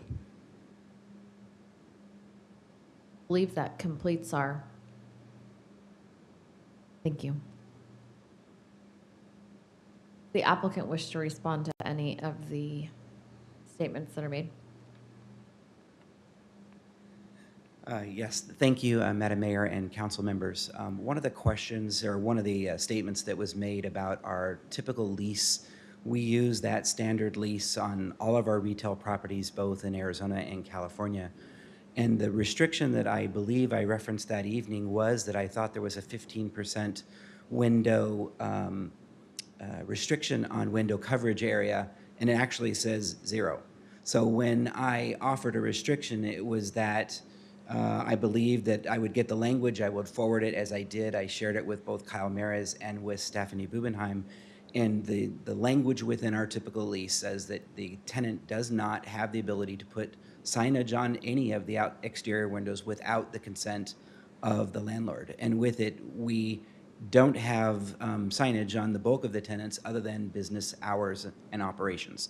So it wasn't trying to, I'll call it, get away with anything. It was trying to note to the owners that there are restrictions in place that are there to protect not only our tenants and the look of the center, but the actual building itself as well. Other than that, we believe we've compromised in a number of the items that the homeowners identified as a concern. And what we've tried to do is make the zoning relevant to today's terms with the current zoning that you offer on other properties in the area, as mentioned by one of the speakers. And with it, we're close, but we don't mind the restrictions, and we feel it's fair going forward. Thank you for your time. If you have any questions, I'll be happy to answer them. Thank you, appreciate that. I'm gonna go, oh, you have a question? Absolutely. Stephanie? Just real quick, and you touched on this, and if you've already clarified it, I apologize. But as far as a restriction on alcohol sales, it's not handled by the state through the normal liquor licensing process. How does the town of Gilbert approach enforcement of something like what we currently have on the books there of the 30% restriction? Mayor Daniels, Councilmember Peterson, the town does not have a sound policy of how this is monitored. This would come about if there was a code violation for that type of use, and then it would be audited to see if it is meeting that. The town doesn't have in place a set limit of, say, auditing every year to check if this is being followed or not. What kind of evidence could be used to trigger the violation investigation? Mayor Daniels, Councilmember Peterson, I am not too sure of exactly of what could be used as the violation. If anyone does call in for a violation of an ordinance, it does get inspected, so it would go out. We would request a list from the restaurant. This was done with the Native New Yorker in the past, so that would be the way, I guess. I don't have a clear answer for you, unfortunately. Thank you, Stephanie. Kyle Maris just put a suit jacket on, so I think that means he's coming to the podium. Kyle, can you assist? Yeah. Mayor, Council, I was going to come up and say exactly what Stephanie just said. It would be a complaint-driven investigation. We'd go out and have to find a way to audit the establishment and then take action based upon whatever we found. Do we have authority to administer that audit, to ask them to open up their private records so that we could verify that? Because it's part of the zoning on the property, we do. Okay, but you're saying it would have to be, have to be some trigger that's not necessarily a part of our normal procedures per se, it's a response is what we Correct. would There's think. nothing in place today that we look at these books or audit these books. It would have to be a complaint by neighborhood or somebody that would trigger us to go out there and investigate the complaint. If I called, let's just say randomly, and I said, I think that such and such restaurant is violating this, would that be enough to trigger a complaint, or would you be asking me as a resident to give some reason why I believe that? A little bit of both. We would want to know why that you were triggering this, so that it just wasn't an angry neighbor or somebody that had a problem with the property owner. We'd want a little more detail so that we had something to go to the property owner with and ask, but we would absolutely react to the complaint. Mayor, I appreciate the opportunity to ask the question. I'm just trying to understand the feasibility of a regulation like this. It sounds a little challenging. I think that's one of my hesitations with this is under today's standards, we probably wouldn't ever adopt an agreement like this. Do you know of any others, Kyle, that exist where we limit so specifically 30% that we treat inline shops and an anchor store differently than the pad shops? No, and I think this is a result of zonings from long ago when there were a lot of negotiations and compromise that occurred, if you will, as Gilbert was growing up and beginning to develop. In today's day and age, with the statutes the way they are and with legal counsel, we wouldn't put restrictions like this upon anybody. We try to maintain that fair, consistent, and level playing field for everybody. And I think that's probably one of the challenges and why I was grateful for the continuance, frankly, is there was a lot of detail in this that I didn't understand a month ago that I've had to go and have multiple conversations with staff to understand this, because this really is not typical for us as a community. Councilmember Cook. All right, here's a question. If we make any modifications to the current ordinance, does that mean we have to go to shopping center zoning? And that means that the things that, was it PAD? Oh, okay, got it. Now that answers the question on there. My second question, it looks like the neighbors, when I read through a lot of the information as it relates to the history of the 1998 discussion, it looked like the original property owners collaborated with the neighbors. They came to a mutual agreement, and they met many, many times, and it looked like it was a win-win for both parties at that time. Would that be a correct assessment? Mayor Daniels, Councilmember Cook, I was not around at that time, so I'm not sure if it was I'm not exactly even sure a Stephanie was win-win. born yet. But Scott again, Anderson was actually around at that time. The only reason why I say that, because that information wasn't really given to us. It was, given to us through the neighbors, and I was actually quite pleased that I got that information. But Right, so- but maybe my colleague to the left here, who has just a little bit more years than I do, he might remember that. Kyle, you guys are mean. You gave Stephanie this really hard, one of her first cases for us. Councilmember Anderson, do you have any recollection that you'd like to draw upon? Stephanie's right. My name is all over everything that has to do with this case. And I remember the Puzios. I remember Pat when we worked this out. It was an ordeal to work out this case, but it was a win-win for everyone. We were satisfied with it back then. So I'll be careful about saying anything else. I think we've got another opportunity to find a win for everyone in these different motions that we have, and whatever we find here tonight, Well, I think will work. I want to ask the question. So it looks like if I look at option number 3, and I compare it to the ordinance, minus the tobacco, tattoo, and massage parlor ask, but all the other ones seem to be almost exactly the same, other than the convenience store gas pumps. The percentages are different and the times are a little bit different. Right, so it seemed like the alcohol percentage is different, and the time goes from 6 a.m. to 4 a.m. But if I got rid of the 3 that we can't, let's say, make an add to that, I guess the question, is that acceptable to the applicant? I don't know. I'm just trying to get a feel that if we maintain everything other than the convenience store gas pumps, it looks like all the other ones are. The applicant's been really clear, and that's what you see mostly in motion 2 there.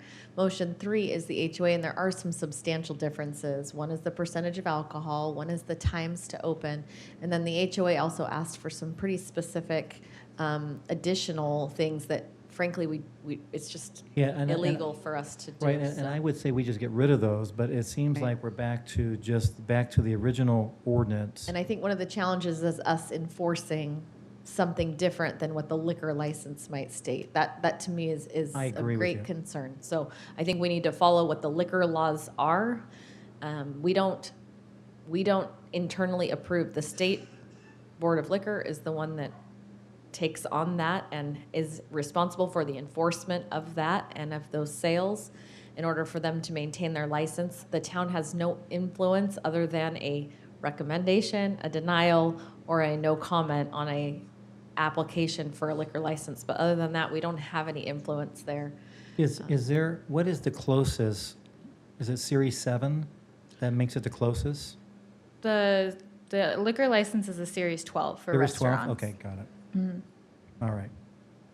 Knowing how our council operates and that it's about 9:35, we all turn into pumpkins about 10, which is not us functioning super well. So I'm going to ask council to be brief in their comments, but let's turn this back to council and let's make a decision at this time. Member Ray. This is for Attorney Payne, and he has no idea I'm asking this, so I apologize for not giving you warning. I just thought it. I'm struggling to believe that we have the ability as the town to override a state statute and a state liquor license and put our own percentages above it. Do we have the ability to do that? Mayor Daniels, Councilmember Ray, you're referring to option number 3 with the 50%? Yeah, I mean, correct. So they have a liquor license and the state says you can have 50% or 60% or whatever the liquor license number is. Do we really have the authority and the legal authority to tell this, even though it's a state-issued license, to say that, no, we can change what the state-issued license says? It's a great question. I have to research that more. My initial thought would be, though, that the state license can say what it says and they can agree to additional.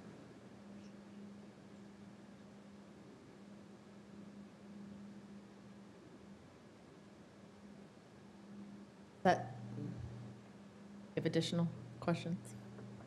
No. Thank you. I guess my point is, I don't think that we have that ability, whether legally or realistically, that we have that ability to do that. I don't. So I'll start off, Mayor, if you're okay with that.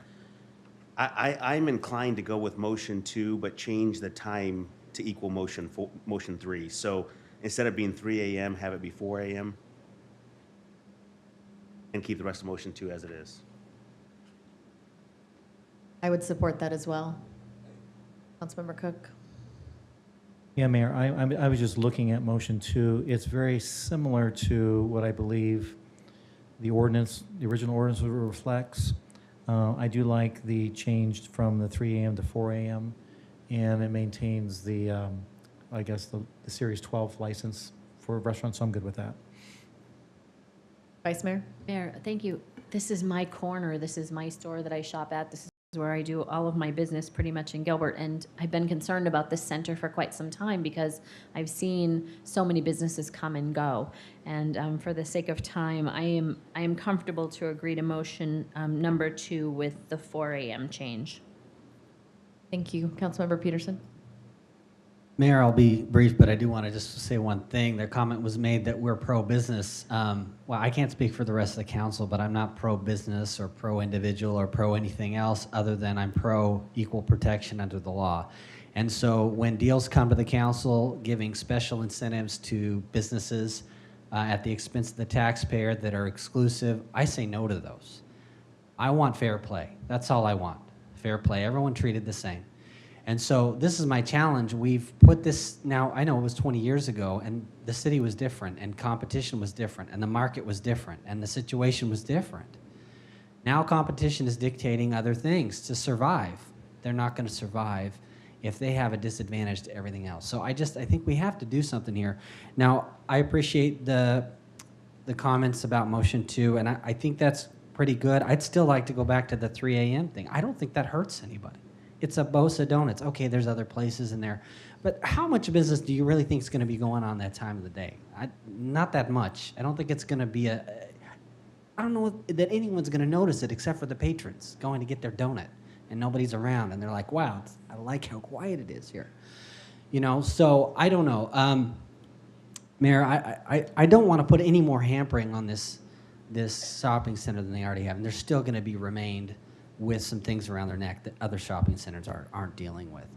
And so I'd really like to just stick with motion 2 as it was, but you know, I may not have the votes for that. I might move to amend and see what happens, and we know that whole rigmarole, but just wanted to make my comments. Thank you, Mayor. Don't amend after 10 because we don't know what to do after 10 p.m. Thank you. Councilmember Anderson. I'm good with motion 2 and going to 4 a.m. as long as Kyle's name is all over the documents and not mine. Sounds like a fair trade. Councilmember Taylor. Mayor, thank you. You know, this for me is very similar to another issue we're going to see where there's a pre-existing agreement that you know, should be honored to the fullest extent that it can. Granted, things change and times change, and we should be flexible to a certain extent. But when commitments are made to neighborhoods, that should be honored. And that's not unusual. The town's bought property that's had deed restrictions on it, and other people have. I mean, those things happen. As you know, I'm one that's inclined to be a little bit more conservative when it comes to the alcohol and where that's located. That's not new. I see what Councilmember Ray is saying, and I think that's a valid point of what authority that we have and how practical that really is. If we can do that, I don't think there's a temperament here to do that, but I think that's where I would like to support to support that neighborhood. I think that's a reasonable request given proximity to schools, proximity to neighborhoods, evidence of prior behavior. You know, the other thing is, I pointed this out earlier, it's, you know, we can say if we say something and then do something different, that's a problem. We say we file, we're a Series 12 with the state, but we go advertise and act like a bar. That's a problem, right? And that's not something we can deal with right now because we just have to deal with the facts of the law in front of us. But I don't know how to address that, but we have to address the law. I can support motion 2 with the modification at 4 or with 3. I think Councilmember Peterson's. But I wish there was a way to tighten that up. Wish we could have more fidelity to that. I think there's valid concern with Cogburn saying one thing and doing a different thing. I don't think that's something that we can reasonably address over the dais with any of these motions and the restrictions that we have. So, Mayor, I'll look to see what motion is made and respond in that manner. Thank you for the time. Thank you. I will close the public hearing, which I might have already done, but we'll do it again. And are you ready for a motion? Councilmember Ray. I move that we approve motion number 2 with a change to the opening time of the business to 4 a.m. instead of 3 a.m. I'll second. We have a motion and a second. Mayor? Please don't amend. Please amend. Please I amend. move to amend the motion by striking 4 a.m. and replacing it with 3 a.m. Second. I had a feeling. Please vote on the amendment. That motion fails with the 5-2 vote. And now we will go back to the original motion with a 4 a.m. Please vote. That motion carries with a 7-0 vote. Thank you. I feel like sometimes we're on Totally Hidden Video. You guys remember that show? Stephanie does not remember that show. Sorry, Stephanie, now you get to be teased a little bit. All right, that completes agenda item 32 and moves us to agenda item 33. I will open the public hearing on agenda item 33. I think Councilmember Peterson. I'll keep it brief, Mayor. I just want to express slight concern on this item because we do not have all the appraisals in hand as we are now going to authorize the acquisition. Now, to be clear, our authorization limits staff to purchase for nothing more than fair market value. But I will just point out that an infamous land deal, probably the most infamous land deal in all of Gilbert's history, at least recent history, was in that same situation. It was authorized for purchase for no more than fair market value. And we all know that's not what happened. So I have felt a lot more comfortable over the last few years. Staff is probably always waiting for my call to ask for copies of appraisals before any acquisitions are authorized. This is a slight departure. We do not have them. I am told that if we delay, we will put some of the project's important timelines at risk. And so, Mayor, I just want for the record, I have been assured we will have the appraisals all in hand before we purchase. For the record, I want it stated that staff has made those assurances. That is the procedure, and we will not be buying anything without knowing that fair market value first. Is that a fair statement? Mayor Yes. Daniels, Councilmember Peterson, that is correct. Before any purchase contract comes back before the council, there will be an appraisal included with that. And I do want to point out too that several years ago, based on some of the consequences of said land deal that wasn't mentioned, there was an adoption, not an adoption, but there was a formalized process for staff for purchase and acquisitions. And I thought that we had adopted that as an actual part of our code and policies. I found out today that it wasn't, and I would like to see us examine whether that would be an appropriate way for us to ensure that if someone goes outside of our process, that there would be some sort of, I guess, consequence for that. So if you can look into that. To that, Mayor Attorney. Daniels, I do know that CIP has an internal procedure where they do require that. Right, yeah. So it's definitely very clear that we have a procedure in place, but I would not be opposed to putting that as a part of a policy. And if it's okay, I'll make the motion and I'll include the direction that appraisals are to be obtained before purchases take place. Is that okay? Perfect. That works. I will close the public hearing then on agenda item 33 and entertain your motion. Mayor, I move to approve item 33 with the additional clarification that staff is to obtain appraisals before any purchases take place. Second. We have a motion and a second. Please vote. That motion carries with a 7-0 vote. I will open the public hearing on agenda item 34.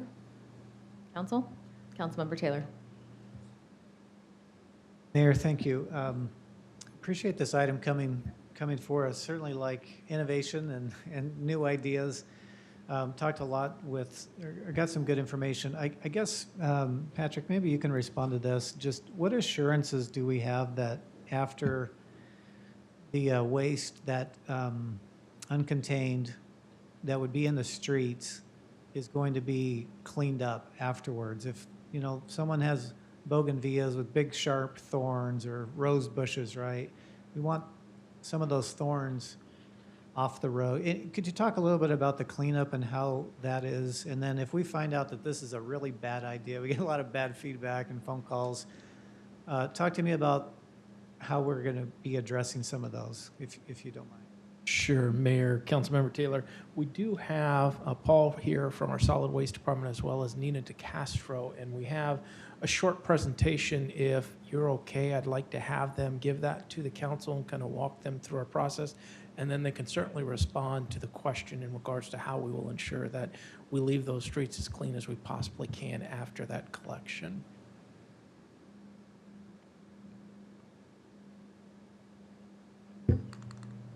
Thank you for being patient tonight. Welcome to council meeting. It usually isn't like this.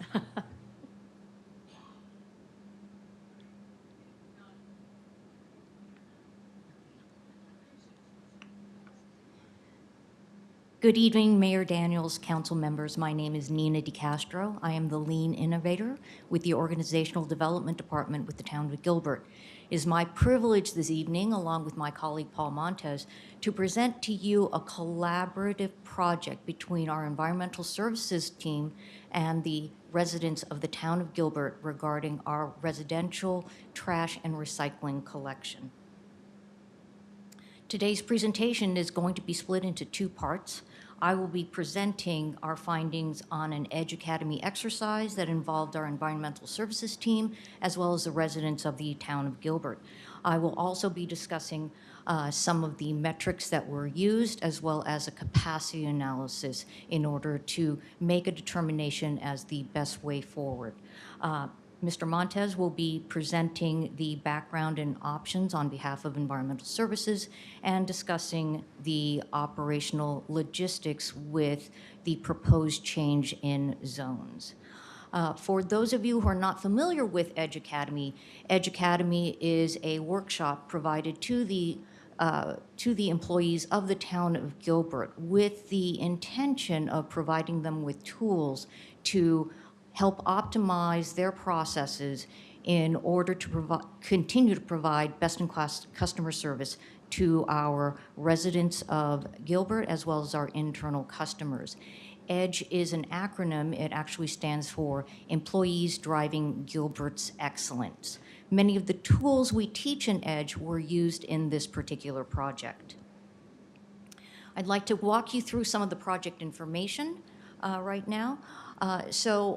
Our environmental services team began to notice our drivers were working longer hours since we switched to a same-day collection service for both trash and recycling. Also compounding these additional hours, we began to realize that our high-density neighborhoods here in the town of Gilbert had very little room to put out both trash and recycling cans on the same day. We were tasked with finding a solution, and our executive team, led by our town manager, Mr. Banger, asked us not only to provide a solution that had value to our employees, but more importantly, had value to our customers, the residents of the town of Gilbert. So as you can see here, we have project objectives for both groups. For our customers, our objective was to listen to the voice of the customer and determine the following. What is important to the town of Gilbert resident when it comes to trash and recycling services and pickup, and as well as the best means of educating our residents about the importance of can spacing and recycling contamination. For our employees, we wanted to alleviate employee concerns about long hours as well as the truck breakdowns and maintenance that were occurring on a day-to-day basis. What we have here in the table on the right are a list of metrics that we wish to continue to track and baseline in order to understand if any of the improvements or changes that we wish to make will have a positive impact on both our customers as well as our employees. You will see anything highlighted in white is a metric that is customer-centric. Anything highlighted in a gray or a light blue is an employee metric. So to understand the voice of the customer, our digital government team actually sent out and created a customer survey online. We had 683 residents respond to this particular survey regarding our trash and recycling services. When we asked our residents to rate their satisfaction with residential trash and recycling pickup, we asked them to rate this on a scale of 1 to 5, 1 being not meeting expectations, with 5 exceeding expectations. And as you can see here, 77% of our respondents rated our trash and recycling pickup a 4 or above. We also asked the follow-up question regarding how important is same-day pickup to you? And again, on a scale of 1 to 5, 1 being not important, 5 being very important, you can see here that 72% of our respondents rated same-day pickup a 4 or greater. For the residents that rated our same-day pickup question 4 or greater, we also asked a follow-up question. To maintain competitive rates, would separate day collection be preferred? Of those responding a 4 or above to the previous question, 75% stated that they would not prefer same-day service, thus stressing the importance of same-day service to our residents. At the end of the survey, we invited the residents to do a ride-along with our environmental services team to kind of understand the challenges that the team faced on a day-to-day basis during trash and recycle pickup. And we also invited them to an in-person customer focus group. And so the residents who were able to do a ride-along with our environmental services team were able to share with the residents who were unable to go some of the challenges that they saw. And we were able to actually brainstorm some potential solutions in order to better educate our residents about can spacing and recycle contamination. We also conducted a series of exercises to understand what was critical to satisfaction for our town residents when it came to trash and recycle pickup. And we wanted to understand what was critical to their satisfaction in terms of quality, delivery, and cost. Anything in green we considered a must-have, and this is a metric that was quite important because if these metrics were missing, this service or product would be deemed unviable. Anything in blue is a performance metric. The absence of those metrics would mean dissatisfaction on behalf of the customer. Anything in orange is a delighter. This was something unexpected that the residents had. They were not expecting such fantastic service or a line of service within our environmental services. And anything in tan, which kind of looks peach here, they were indifferent to. So as you can see, the two must-haves that were identified, one was under quality, and that was that our drivers are safe and friendly, and the other concern, delivery, that trash and recycle is scheduled on, is actually picked up on that scheduled day. Same-day service is actually a performance metric, and we determined that the absence of that would mean dissatisfaction with our trash and recycling services. From there, we worked with the environmental services team to kind of understand why our drivers were working extra hours. And they do track a variety of metrics, one of which is a key performance indicator, and that is average cans per hour. We took a look at the metrics before same-day service was instituted and then after same-day service was instituted. As you can see, before same-day service, our drivers were picking up 184 black cans per hour. After same-day service, that number went down to 175 cans per hour. Same thing is happening with our blue recycling cans. Before same-day service, they were picking up 155 cans per hour. After same-day service, they were picking up 150 cans per hour.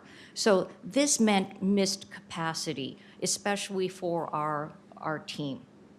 We then began to look at how our drivers spent their time. Although they are scheduled for 10-hour shifts, they do not spend all 10 hours in a production capacity, meaning that they're constantly picking up cans. There is time reserved for safety inspections, some administrative time. And so as we were looking at these weekly averages, we determined that they spend on average approximately 7 hours in a production capacity.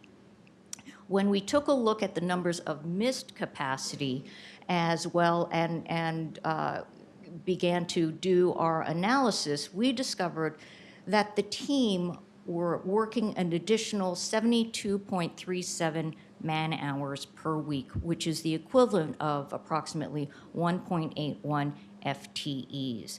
This does not include the time spent by team members who were sent ahead to the high-density communities to actually separate the cans at the minimal distance. So we anticipate once those numbers are accounted for in this calculation, we are really looking at potentially 2, maybe 2+ FTEs per week that the team was covering in terms of hours.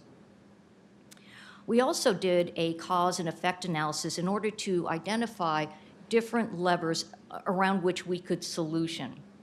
So our problem statement was drivers are working extra hours, and we began to group a variety of the causes around these particular categories: man, method, materials, measurement, machine, and Mother Nature. And what we found was very interesting. We found that there were certain levers that our residents could actually help us with when it came to our drivers working extra hours. Can spacing was definitely one of the levers, because our drivers generally took the time out to stop the truck, exit the truck, and pull apart those cans. Our driver must stop to compact recycling. With the advent of online ordering, many of the residents were not breaking down their boxes. And also we found that our can set-out rates were much higher than normal.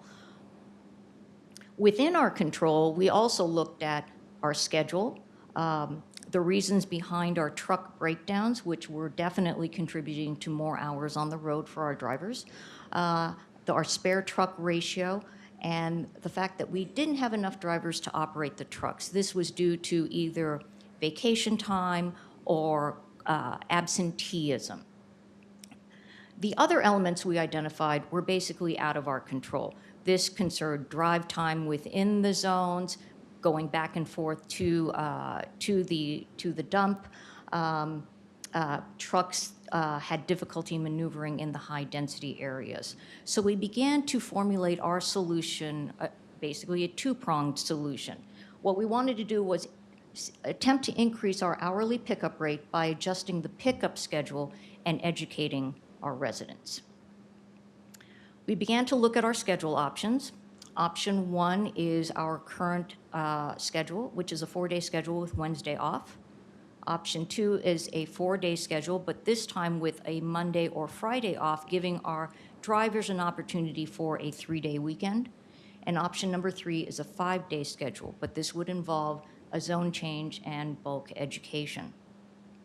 We looked at these options through the lens of our customer requirements and our environmental services requirements. Our customer requirements were, they absolutely wanted same-day pickup. We wanted still to provide bulk pickup for them, as well as keep to our holiday schedule.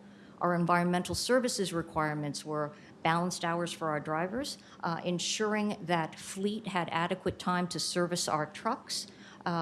We wanted to use the same equipment. We also wanted to ensure that we had enough trucks for our spare ratio, and we also wanted to ensure continued collaboration among our drivers. When we take a look at our current 4-day schedule with Wednesday off, you can see that while that 4-day schedule with 1 truck, 1 zone meets all of our customer requirements, it does not quite meet our environmental services requirement.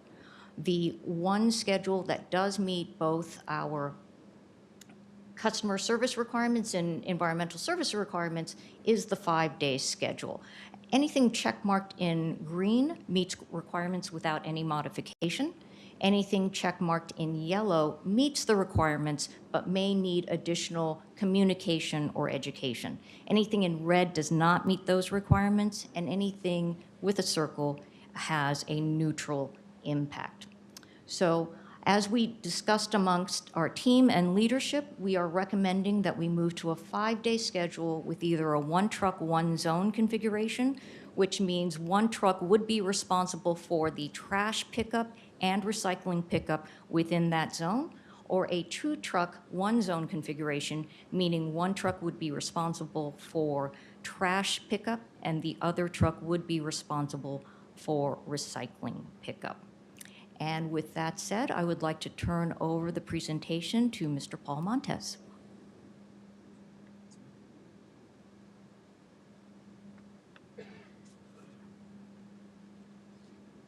Paul, welcome. Thank you.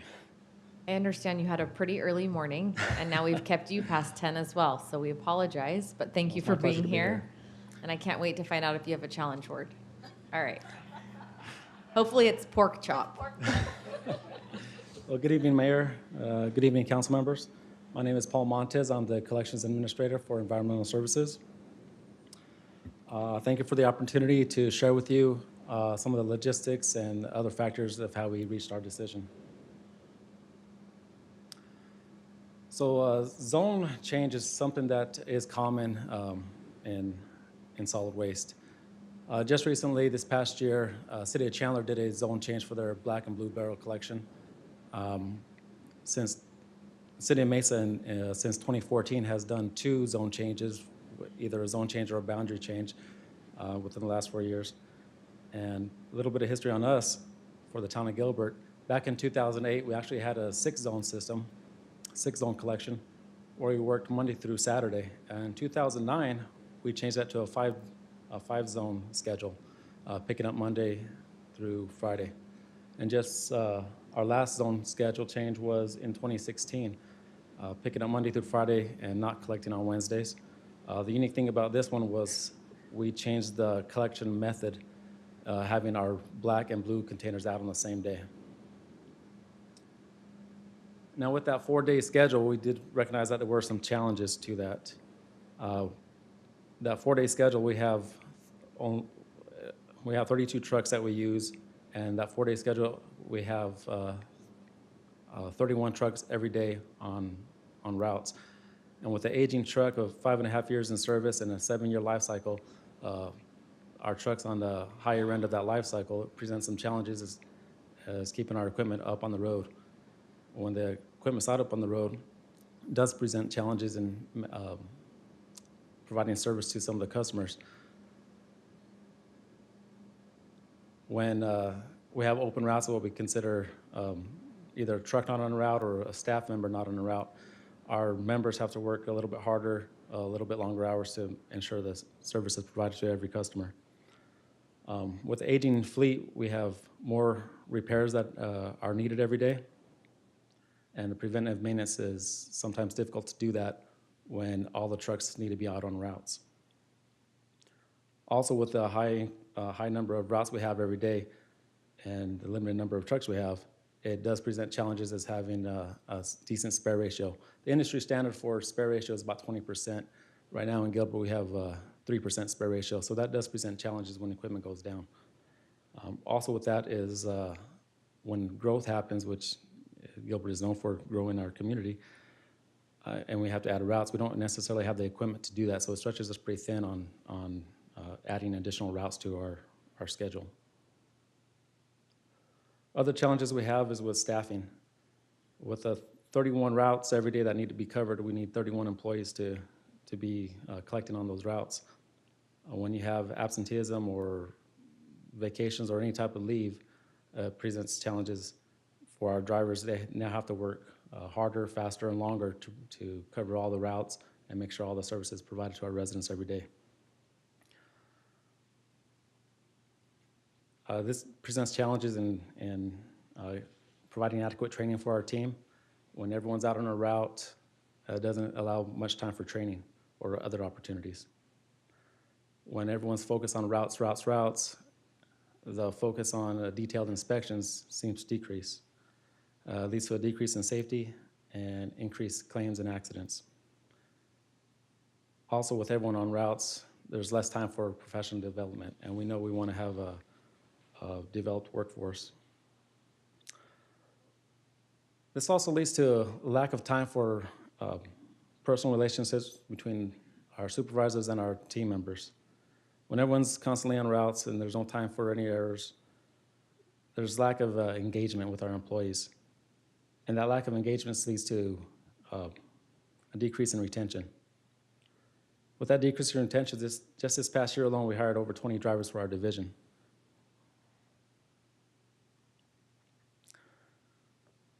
So with our current collection schedule, we have a 4-day schedule, Monday, Tuesday, off Wednesdays, and collecting back Thursday and Friday. We have a high number of routes every day, which requires a high number of trucks and a high number of employees every day. So considering all that, we thought of some options. What could we do to confront some of those challenges? Well, we could increase our staffing levels. We could increase our resources. But to meet that 20% spare ratio, we'd have to add 6 additional trucks just to meet that spare ratio. So we thought, what else can we do? We looked at operational adjustments. Could we stagger the work week for our operators and drivers? Could we look at different days of collection? And keep in mind that no matter which option we wanted to choose, we wanted to keep the same day service for our residents because we knew that was a must-have for them. So after considering our options, we decided that a 5-zone collection schedule would be best. That was the best option we could move forward with. These 5-zone collection schedule will lead to lower routes every day. Lower routes would lead to less trucks on the road and less requirement for our drivers to be there every day. It allows for staggered shifts throughout the week, which gives us flexibility in covering shifts when someone is out sick or someone's on vacation. A smaller number of routes with a smaller number of trucks required leads to increased spare ratio. With more trucks in the yard, that leads to better and improved vehicle maintenance. Also with the zones, we'd like to take this opportunity to do the same thing we did back in 2016 with our last zone change. Back in 2016, we mirrored our bulk schedule with our trash and recycle schedule. We'd like to take that opportunity at this time to do the same thing we did back then. With a 5-zone collection schedule for our bulk trash, it would lead to a consistent schedule, a 5-week rotating schedule, and help to eliminate the off weeks that is so confusing for a lot of our residents and us as well. So as you can see, our current schedule is 31 trucks a day. With the proposed schedule, it'll drop that number down to 26. That'll be 26 trucks and 26 employees needed to cover the routes. And we will also add a Wednesday to that collection schedule. So some of the benefits to the change, it will increase our spare ratio, and it would allow for improved preventive maintenance and detailed inspections on our trucks. It'll help with our staffing. It'll allow for a better work-life balance for them. They won't have to work longer hours, the routes will be more manageable, and the spare equipment will be in the yard when necessary. This will add for more employee engagement between supervisors and the team. As we know, increased engagement will increase our retention rate. This will also allow for additional training and other opportunities. It'll allow for increased focus on safety again, where we can do detailed inspections out of our equipment. With increased safety, we'll have a decrease in accidents and claims. It'll also allow for professional development for our team. So where do we go from here? Our plan is for October 1st for the schedule change. We're working with our Gilbert Digital to develop the communication plan. They're working on a print and social media communication for our residents to get the message out of the zone change. Our own ES, our Environmental Services Outreach team, will go door to door, farmers market, and other special events to communicate the zone change. Operationally, behind the scenes, what we've done is partnered with our customer service, code of compliance, and our legal team to ensure a smooth transition to a 5-zone collection schedule. We worked with our fleet maintenance to ensure that this schedule change will help with our maintenance of our vehicles. We worked with our streets division to ensure that they'll be able to follow our schedule as they do their street sweeping or their any street maintenance that they have. One thing that we also want to do is allow for benchmarking of this schedule versus the previous 4-day schedule that we are just coming out of. So this wasn't just a environmental services decision. This is a decision that we've come to with our partners in Gilbert, our streets, our fleet, and our other departments such as customer service. And most importantly, this is a decision we reached with our citizens that participated in the Edge Academy and through the survey. Thank you. Thank you, Paul. Thought they turned off my mic.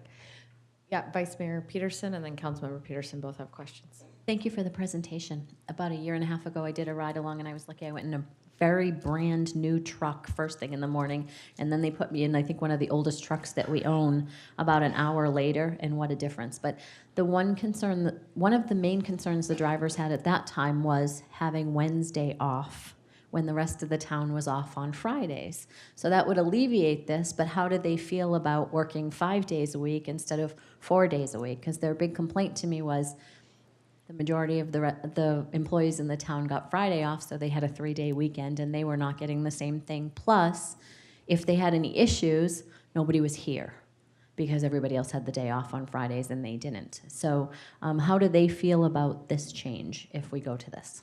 Mayor Daniels, Council, Vice Mayor Peterson. The employees have actually been asking for this for a while now. This is something they're looking forward to.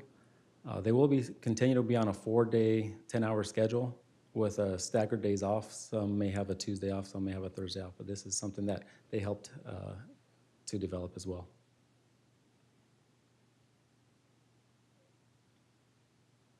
Have any, oh wow, sorry.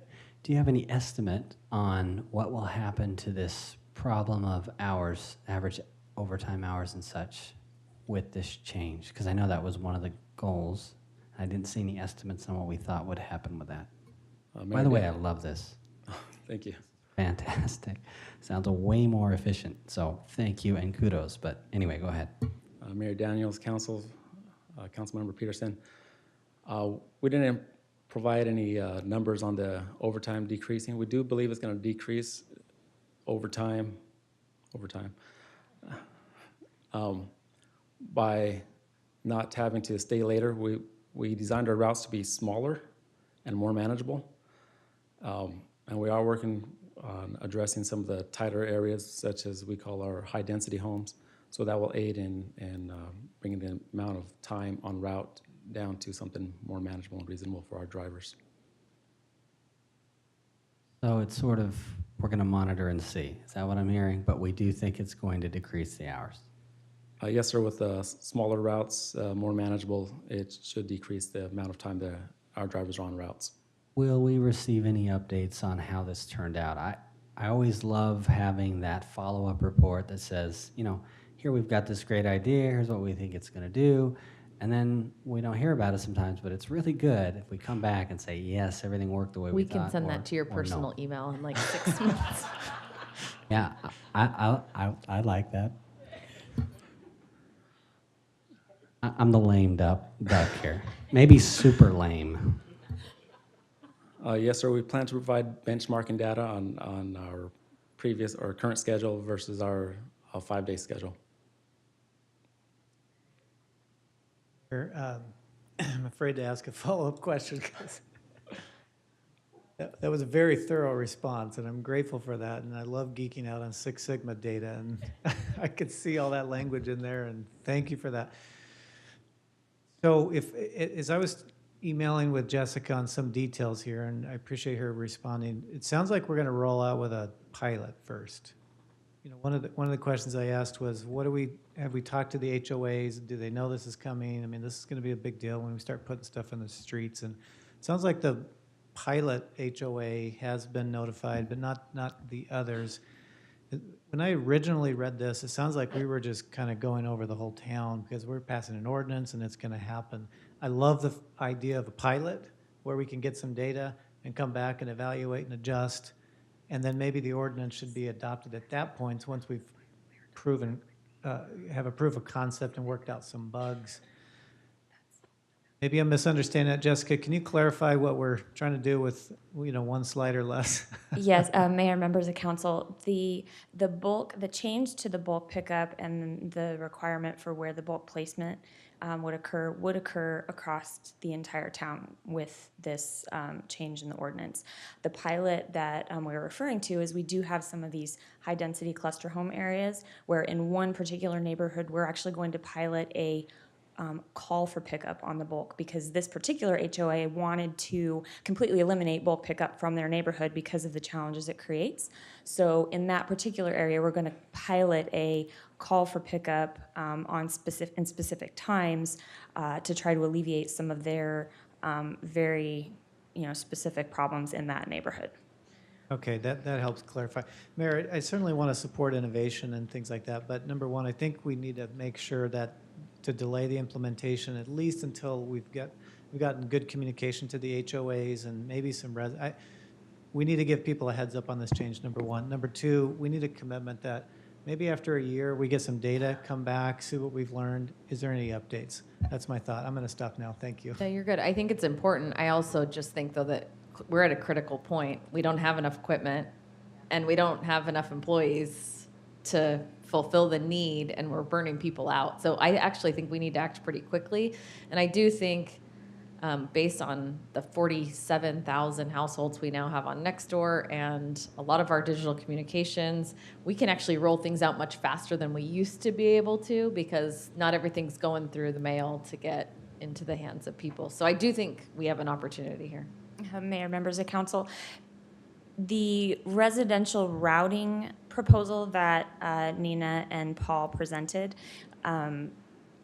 is tied to the bulk ordinance change, but not specifically. I think many of the questions that Councilmember Taylor had was related to changes in the ordinance that require the placement of the bulk to be in the street or in the driveway as opposed to on private property, which is my understanding where some of the questions were coming from. So I think the residential reroute could move forward, as we've been working with digital on doing so. If there were concerns about the bulk placement changes to the ordinance, We can still move forward. we could still move forward with the bulk schedule change and then do some additional outreach on the placement challenges.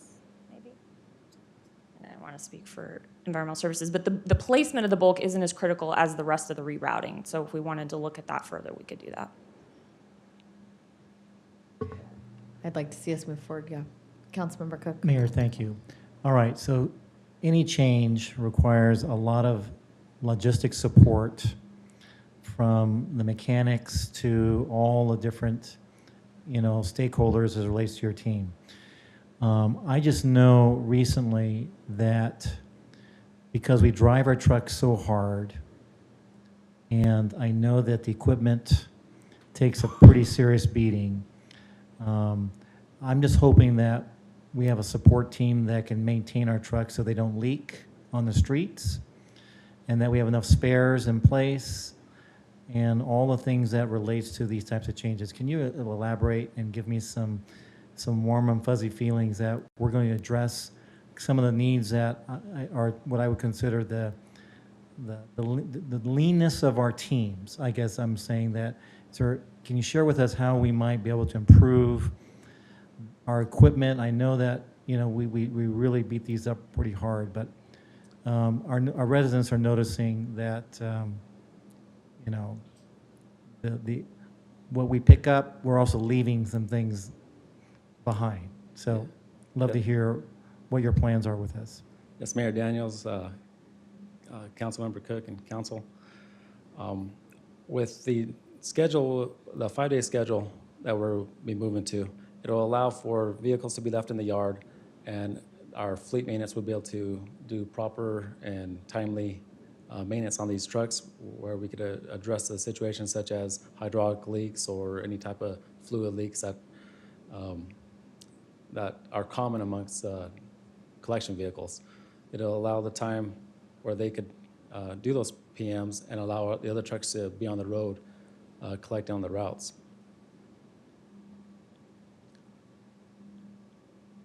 I may want to come visit and hang out with the mechanics just I to would see like how. to recommend you have this conversation offline. I'm just trying to extend this here just to I kind know. of get to you here. I'm noticed. No, really good information, and really thank you both. And Nina, I can see you back there, and we're grateful. I know you guys are all working closely as a team. Fleet, did you want to add? Thank you, Mayor, Council, Councilmember Cook. We are working hard to address some of the issues you relate to on hydraulic leaks. In addition, as Paul mentioned, with this route change, enabling more of the fleet to be in the yard to support the maintenance activities.